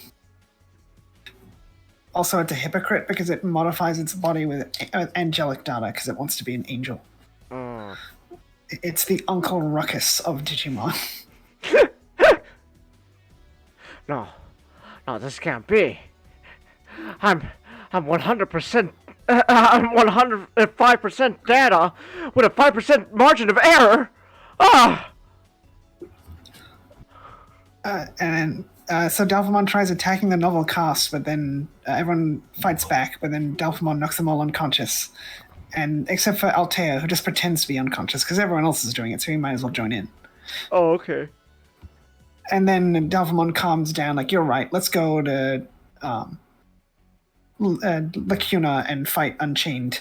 And then Cool Boy's like, hold on, before I do that, let me put a Trojan horse in your data, so when Unchained does her plan, she'll unknowingly be absorbing the Trojan horse, which is spoiling the big twist. And it kind of has a problem with the planning of people's plans. But anyway, as Shoto tries to face Unchained, there's nothing they can do because Unchained doesn't have to fight people if she doesn't want to. Then Delphamon shows up just in time for Unchained to absorb her into Metatron, and she's like, "Oh wow, thanks for that. My plan was literally about to fail if Dalphemon didn't show up in the nick of time." So Dalphemon immediately shows up, gets absorbed, does nothing. Like, that's it. That's 2 years of novel updates. Wow. Yeah, so the villain could enact her master plan. Like, okay.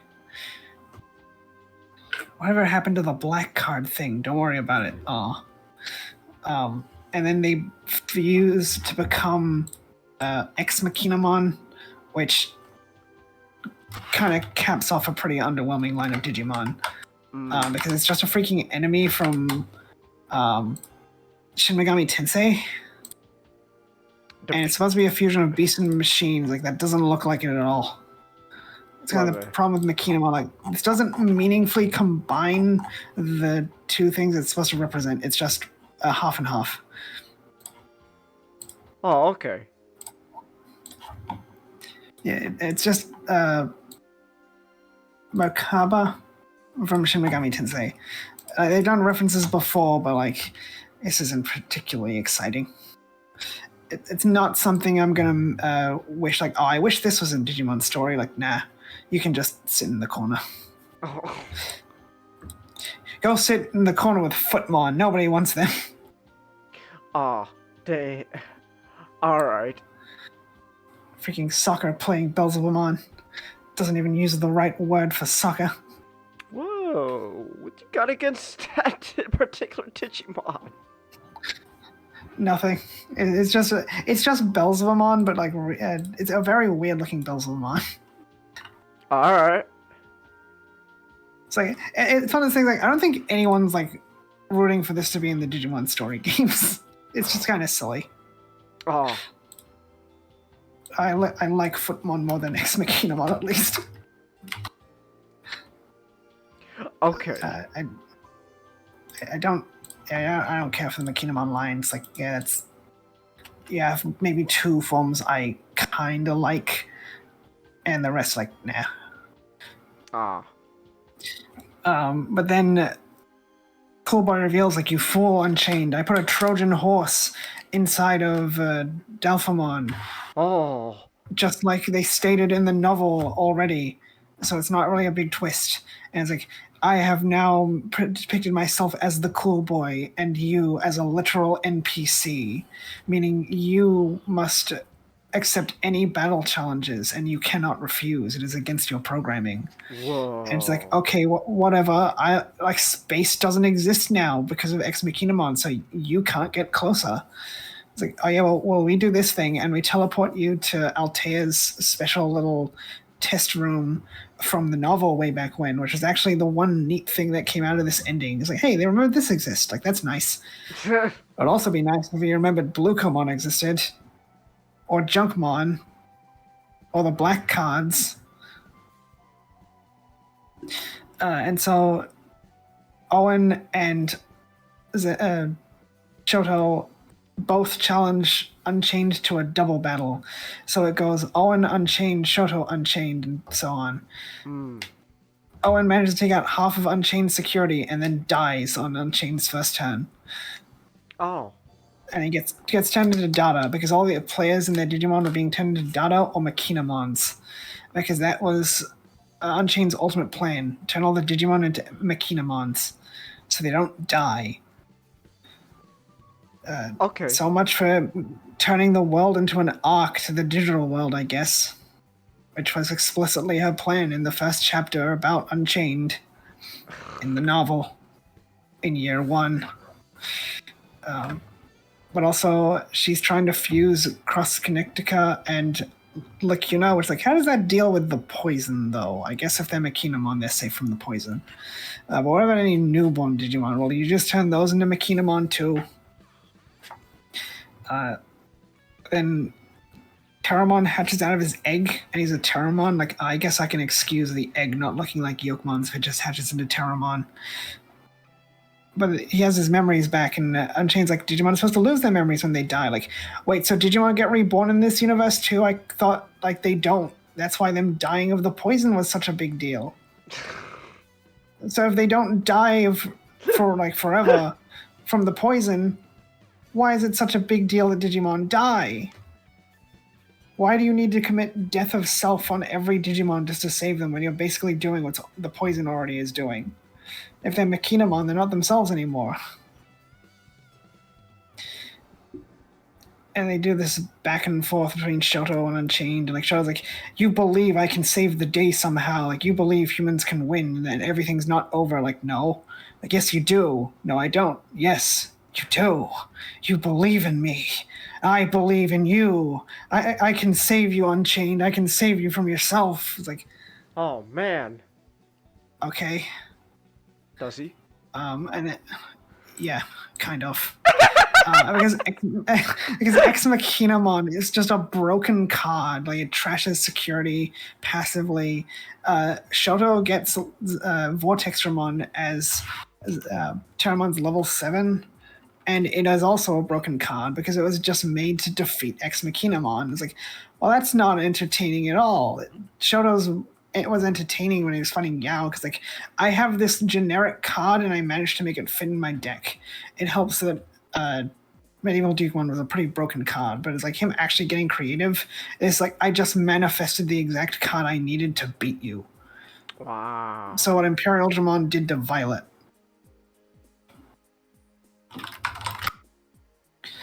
And then it's like, I attack Ex Machinamon. It's like, you can't delete Ex Machinamon like that.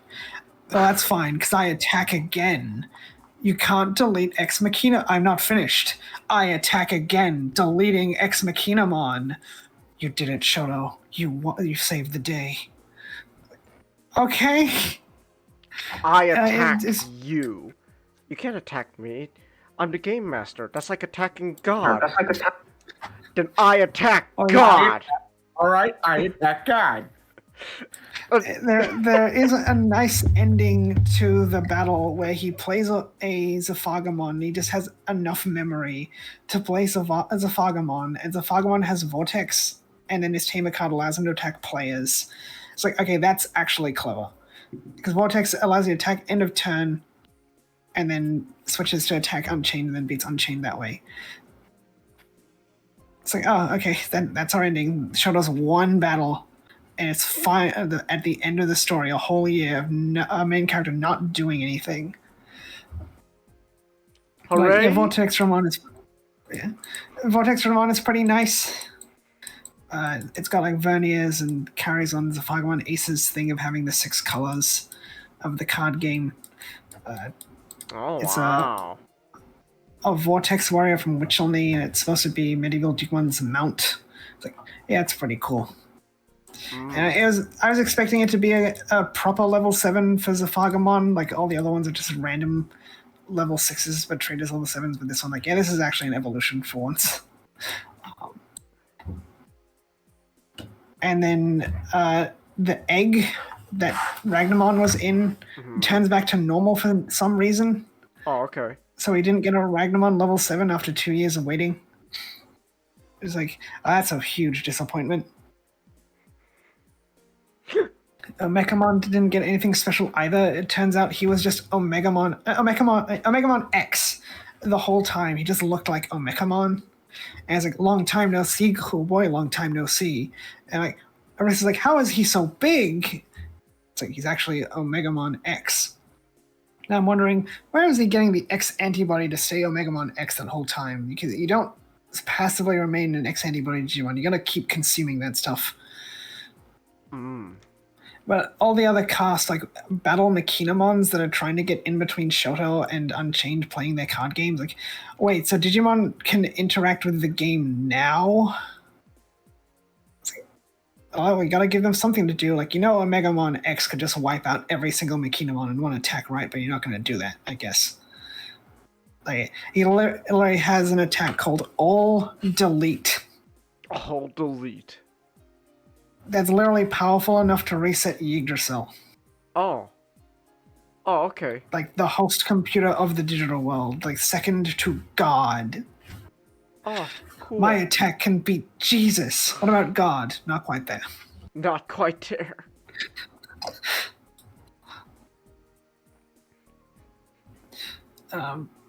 And then like the final chapter is just a really long goodbye. Like, hey, where's Shoto? Where's Shoto? Where's Shoto? And they find Shoto, and Shoto's talking to Unchained, who's now stuck in the body of an NPC.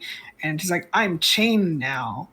And one day there will be no more me, and I'll just be an NPC. Oh my gosh. Ah. Okay, because Unchained stopped Cross Connectica from falling on top of Lacuna, because they didn't stop that from happening, and somehow Unchained did it. But also, Shoto's red hair and ability to override cards was because he bumped into a Machinamon, clothes, and an NPC-controlled Digimon-controlled NPC all at once. And that's how he can override things, and was super special. It's like, I don't think you planned this at all. What about the override for the other characters? Like, it was just their connection to their Digimon. But they all manifested level 7 cards as well. Except Orisa. She had to use a crystal. Oh, I see. But it's like a year's worth of characters not doing anything for a story that took place over a few hours. Like, Yao went to go get a chest, and that chest was full of override crystals, which Unchained needed for her plan, but she was trying to destroy the chest, not knowing what was inside. It's just Cool Boy wanted it. Yao didn't need a crystal. She got her level 7 before opening the chest.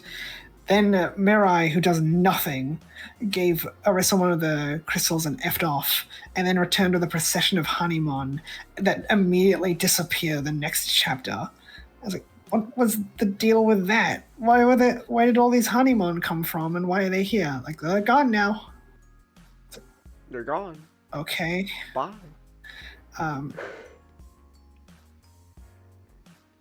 Clothes didn't get a crystal.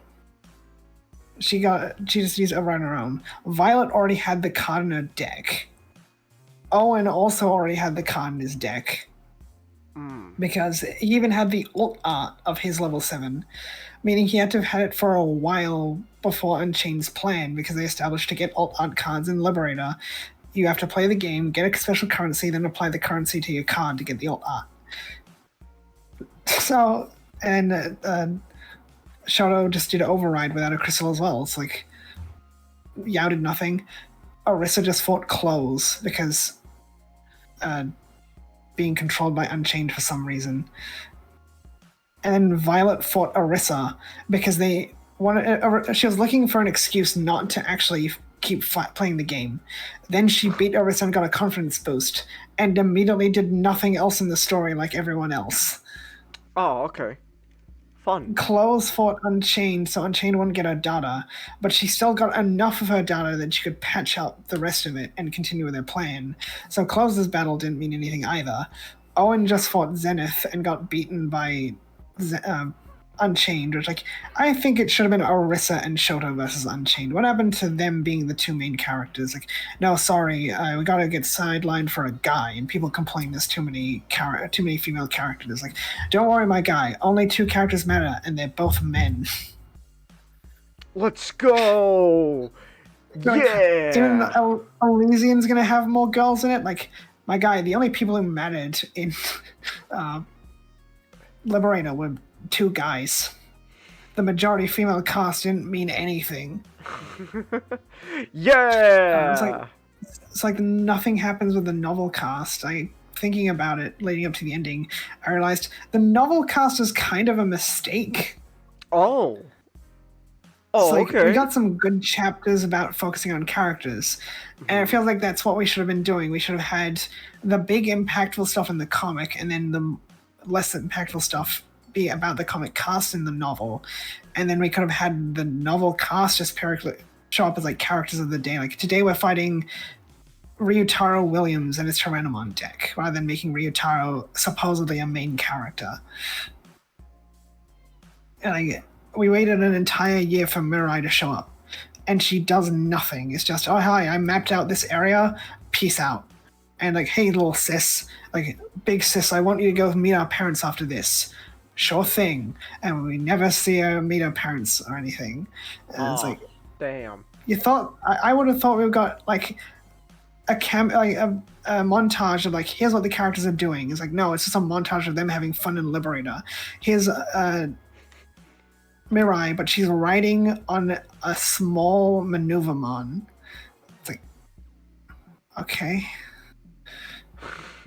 And also in the novel, the end of the novel is Yuki going to cross Connecticut, and it's like we found out why time is so fast here and why it's going to collapse.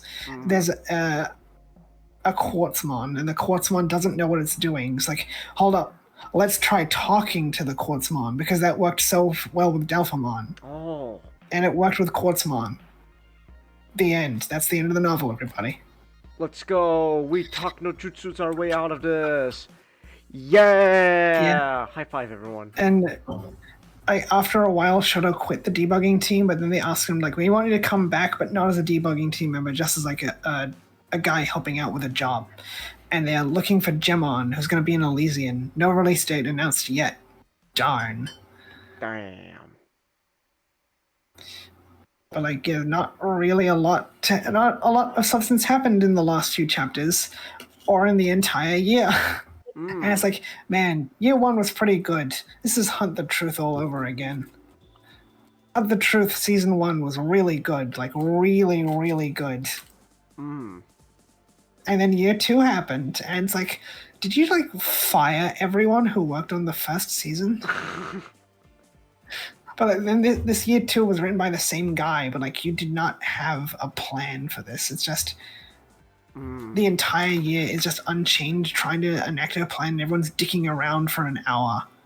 Everyone's just so they can, just so that Shoto doesn't have to do another fight. It's like, he was supposed to be fighting NPCs, and you're like, oh no, we're not actually going to show that. We're not actually going to show anyone fighting NPCs as part of Unchained's plan, because the whole idea is like everyone's split up into teams, so you can look out for each other while fighting those NPCs. Only Shoto and Owen fight NPCs, and it's off screen. Lovely. Off screen. I love it. And I didn't bother rereading anything. Like, I don't want to. I'm never gonna read this again. It's like, man, it's just a big waste of time. I'm not gonna miss these characters, unfortunately. And I don't really have anything to say about them, because like, Shoto was a guy who gave up really easily, and then he stopped, and everyone can't stop talking about how he stopped giving up really easily. I see. And like that's his only character thing of substance. The new Digimon are pretty nice, a lot of them. There are disappointments, like Mechamon didn't get anything new, so they just wanted a character to have X-Antibody Royal Knights. Because Bandai can't stop feeding the Royal Knights deck. Bemon didn't get anything new either. I kind of hope the novel team are going to fight him, because when they said, oh yeah, Zenith's a novel character, he was going to appear in more than one chapter of the novel. Did he? No. They have these character charts, like Ryutaro doesn't like Zenith because he thinks he's full of himself. Zenith bumped into Mirai and they became friends. I don't see these characters interact. It's like, oh, why did we even bother with this?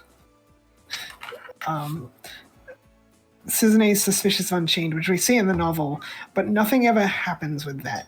Like, Cowboy was always suspicious of Unchained. We do get some nice cameos at the end where, like, oh, here's Dokusan and his Cupimon. So I guess he got unbanned from the game and finally earned back his Luchamon's respect. Because he versed Ryutaro in a proper match over a webcam. And he's like, I can't use my Luchamon fall-down mode card because you beat me, so it doesn't respect me anymore, and I have to earn back its respect before I start playing that card again. It's like, that's nice. We see Reina and her Pico Devimon see other characters like two schoolgirls and be like, I headcanon that they are twins because one has a Yuki Agumon and one has a Agumon Black. It's like, okay. And they're just talking about things like, Lacuna's changing now that Vortex Ramon got rid of all the poison. So it never explained what the poison is. People are thinking, is this the X program? Like, no, probably not. but like whatever it is, it's gone now. And it's like Vortextramon somehow fixed everything. And they do a reading thing in Japanese because like you can apply foreign readings or like foreign as in not natural, not foreign languages, to kanjis. Like that's how sushi is. Like sushi is not a native reading of the two characters that spell sushi. Mm-hmm. And it's Vortextramon is the reading for Will of the World, but you're not going to pick that up in English. So they did something like that with the Digital World in Unchained's first novel chapter. It's like, I guess the will of Lacuna was, done through Vortextramon. And now the poison's gone, Digimon are still mutating. So they show off Gekomon and Tenkomon will be in Elysian as a new Renamon Evo. It's also on the Shambhala VPET. Let's go, more Renamon. Yeah, people are hoping that Terriermon will get something new.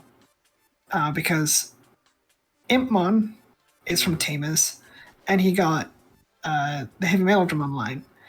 Then Renamon is from Tamers and got the Yukinamon line. And now Monodramon, which is not from Tamers, but was in Tamers, it's got the Ramphomon and Asdamon line. So that leaves Terriermon to get a new line as well. And be like, if you think about it, Lopmon's got another line because it has Jogamon, but then it's only swapping out Cherubimon for Jogamon. It's not a brand new line. But Lopmon already had 2 lines anyway, so I don't think it's intentional. I think this is all coincidental. I can't remember if they talked about Impmon, but Renamon's pretty obvious she's a Kitsune. So like, let's do another Kitsune line, or something, whatever. Because there's a bunch of Kitsune variants. Monodramon is probably chosen for Beat Break because it literally has the attack Beat Knuckle. So, I don't know when Terriermon could get anything new. It could happen. I just don't know when.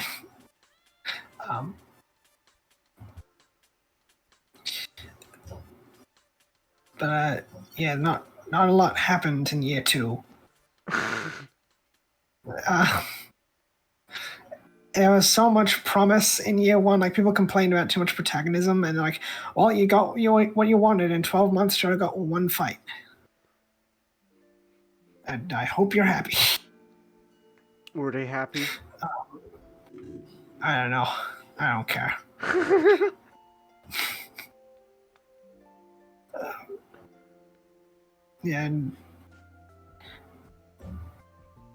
So like, ultimately, I don't recommend it.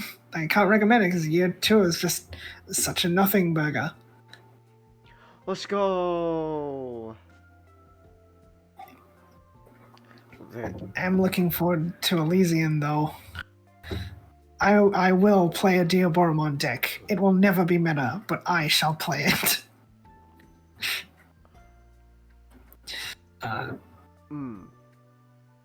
Like there will be brand new cards just for Elysian because Elysian's going to start from the first 2 sets and then catch up with the actual game. So they have to start with a very low complexity where Yukinamon has Iceclad. It's just not called Iceclad because Iceclad hadn't been introduced in the first 3 sets. It's like, this is Iceclad just without the name. There are, of course, brand new Gemon's getting a few lines at least. We've already seen Yukinamon. I hope we get a bunch of new Digimon. Like they said, they want to do new content regularly when the game does come out. So like, yeah, Liberator had like more than 12 new lines, effectively.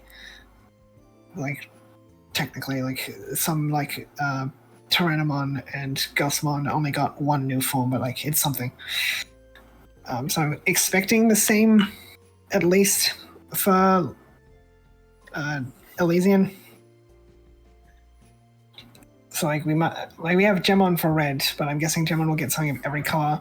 So we'll probably get another teamer with a red Digimon. We'll probably get dual color card teamers. I don't expect to see much of the Liberator cast in Elysian. I think it's just going to be a, hey, it's me. Winner, you can fight me in my Royal Base deck in the game now. Ooh. So, bye. That was great game. Let's play again sometime. I'll probably be focusing mostly on a new cast for Elysian, I guess. I really hope they would have done a release date at Digimon Con, or at least said, I expect more news this time. They just said, we're working very hard on the game. We took a lot of feedback from the beta. So like it looks very different from how it did before. It was just kind of Master Duel, but with Digimon. Now it's got more of a unique aesthetic. Although there are some things people keep complaining about, like, why did tamers go in the battle area? Like, because tamers go in the battle area. It doesn't have distinct zones for every card. There's the breeding area and there's the battle area. If you're not a Digitama card or a Digimon in the breeding area, you go in the battle area. Options, tamers, Digimon all go in the battle area. The issue, though, is that there's only 10 card maximum in the battle area, and they need to fix that. Like, before the game comes out, that needs to be fixed. Because there's token decks like Syndramon and Diaboromon. They can get a lot of tokens on the field. So if it's tokens, options, and tamers, that's going to make the problem even worse. It's like, I spawn a Diaboromon token. You can't hit the max number. That's not good.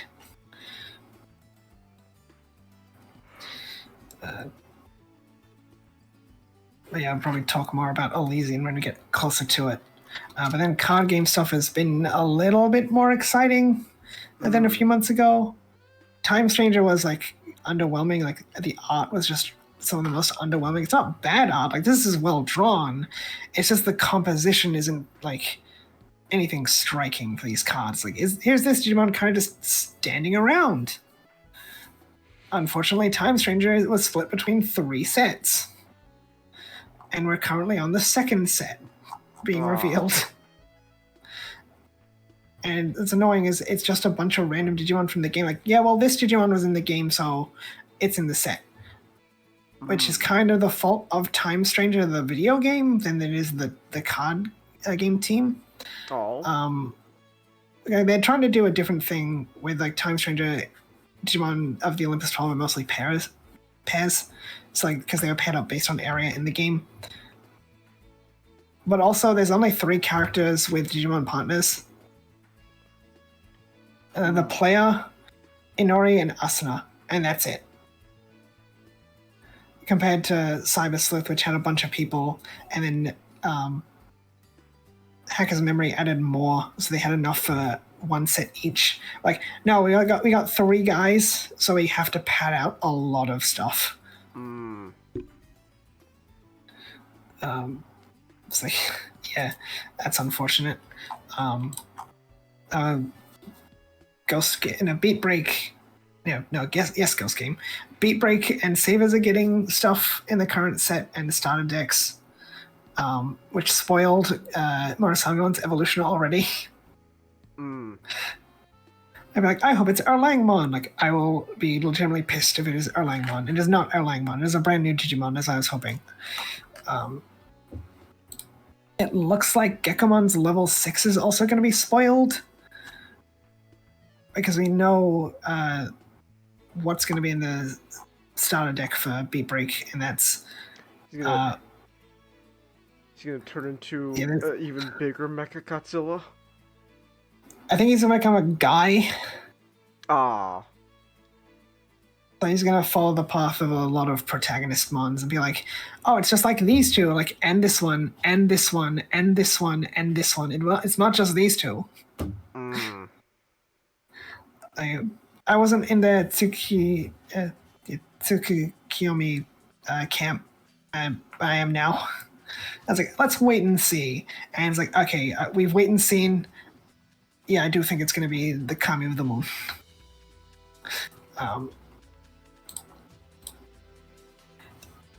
Because with the reveals, like, you can figure out things, like it goes color, green, red, blue, yellow, green, black, purple, and we know Wolvermon is 11, Armalizon is 7, Pristimon would have to be 10, which leaves 2 more spaces, and it doesn't look like Gekamon's getting a Dark Evolution, at least not for his level 5. So that would leave Gekamon's new evolution from today and a level 6. Unless they want to throw in a random black card for some reason.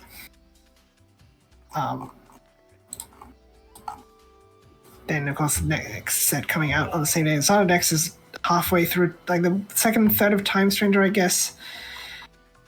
And after that, they're doing the Shambhala V-Pets as a TCG set.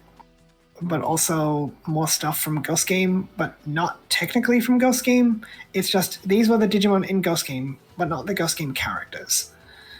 Because they've been doing traits a lot, so Adventure trait, Saber's trait, and we've seen Siriusmon from Ghost Game, but it doesn't have the Ghost Game trait. It's just a Siriusmon from Virus Busters. And so I guess we're getting Jellymon from Deep Sabers, and Angoromon from Nature Spirits, and so on. But also, finally, Metal Empire and Virus Busters are getting cards after ages. Because they did Wind Guardians, I think, almost a year ago. I think the problem is both those V-Pets have Omegamon on them. It's like, okay, what are we going to do? Because they kind of screwed themselves over years ago when they made Chaosdramon a level 6 instead of a level 7. Because it evolves from Mugendramon, but the card game is like, you get to be a level 6, but you can evolve from Mugendramon, but you're not a level 7. It's like, okay. But then after that, it's like, of course, another set of Time Stranger. I imagine we'll be getting more Beat Break cards, like Tactics Team 7 will get cards, because it doesn't look like there's room for them in the current set. 5 stars stuff, etc.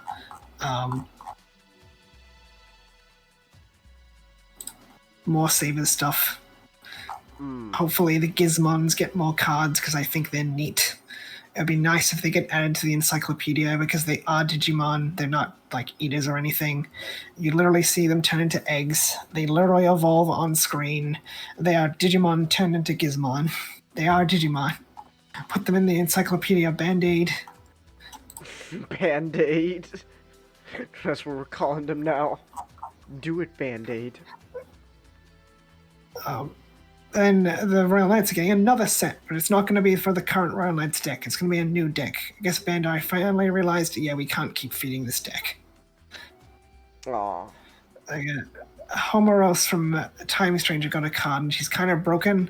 So I guess they realized, yeah, if we do one of those for Yggdrasil, everyone's going to be playing Royal Knights, and then no one's going to be playing the game.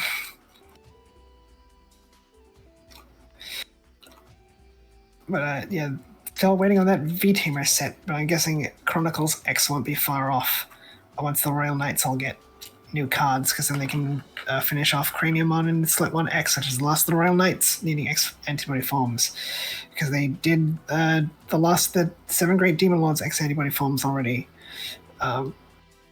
There's a lot of cards, a lot of Digimon that still need cards. Like freaking Yanmamon still got a card, which is unfortunate because they really moved away from doing random Digimon. Everything has to be on theme now, unfortunately. So it's kind of less exciting because, like, oh yeah, what Digimon of this could be? Like, this thing. Like, people are still waiting on Digimon Survive. Like, I'm still waiting on Digimon V-Tamer and Rearise. But it'll come eventually, I guess.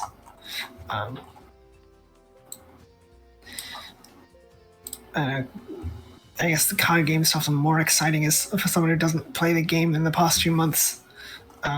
Unfortunately, it doesn't look like anything is going to be replacing Liberator as long-term story content for Digimon besides the anime. Maybe get something announced next year, which is the 30th anniversary of the franchise.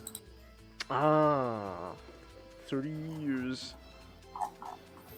And not too much exciting about Digimon Cons. Like, here's the Godzilla V-Pit and all the monsters that are going to be on it. A lot of Mothras on that thing. I'm guessing next year when Beat Break ends, we'll get a Sabatama toy, because they probably want to put as much on it as they can and not spoil the rest of the show. Because when Adventure 2020 was airing, they had Nagamon on it, like Nagamon's transformed form, and Abadomon, and they had to mark them with triple question mark. I was like, I don't know, we're not going to tell you what this is, it's just triple question mark. Alright. And then Nagamon didn't actually show up until the last 3 episodes of the show, because that's a habit Digimon's had for a while, which Beat Break does not seem to be repeating. In fact, they teased what could be the big bad a couple episodes ago. Oh. Yeah. Alright. Or at least something connected to the big bad. It could be Ultimate Chaosmon, but like I'm not sure. We at least know Wong is the big bad. Okay.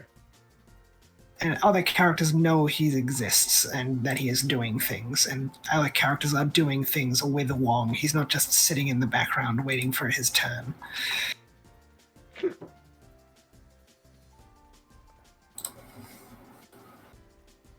So the Crosswalls V-Pit did bring in some Digimon I wasn't expecting to see. Like, Apomon Whispered is in the encyclopedia now. King Waymon finally made it into the encyclopedia despite being added to the card game years ago and even referenced in Liberator. Also the Armamons finally, and some Shoutmon cross forms.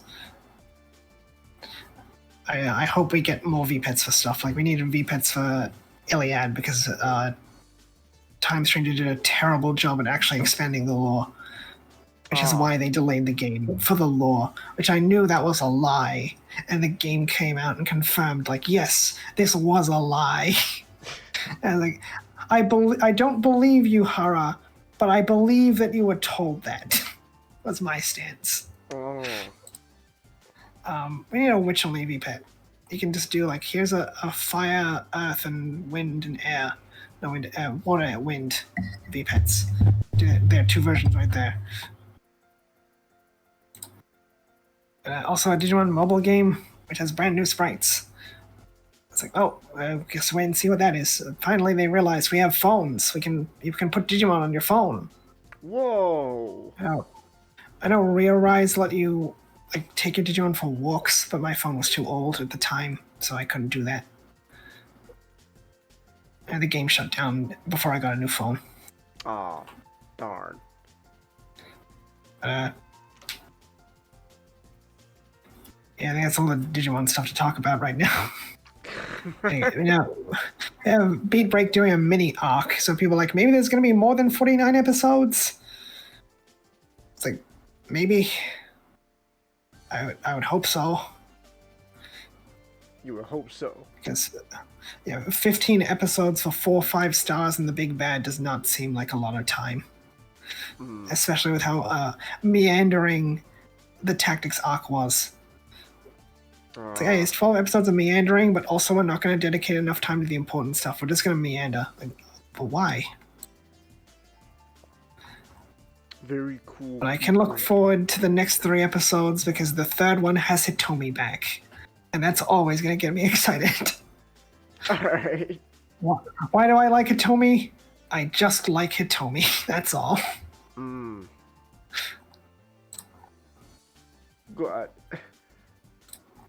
Glad there's someone there in that series that you like. Good for you. I don't know, I'm saying this as if I hate everyone there. I guess I don't. They don't have enough. They don't have enough character to hate anyone in this show. I don't hate anyone in the show. I'm not exactly jumping. I'm not exactly, jumping up and down for someone like Hitomi, like you. So, oh my gosh, Hitomi. Yeah, the only character that could make me more excited is Haruko. Don't take that out of context. Alright.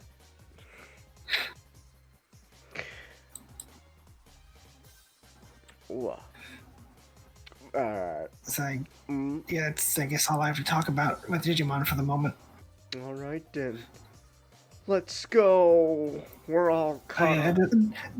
Despite my feelings on Liberator, I would say it is still worth reading Digimon Paradox. Read Digimon Paradox. I did like Digimon Paradox. That was really nice. That was pretty cool, man. Alright. Well, alright then. I guess in that case then, that's yeah, that pretty much it.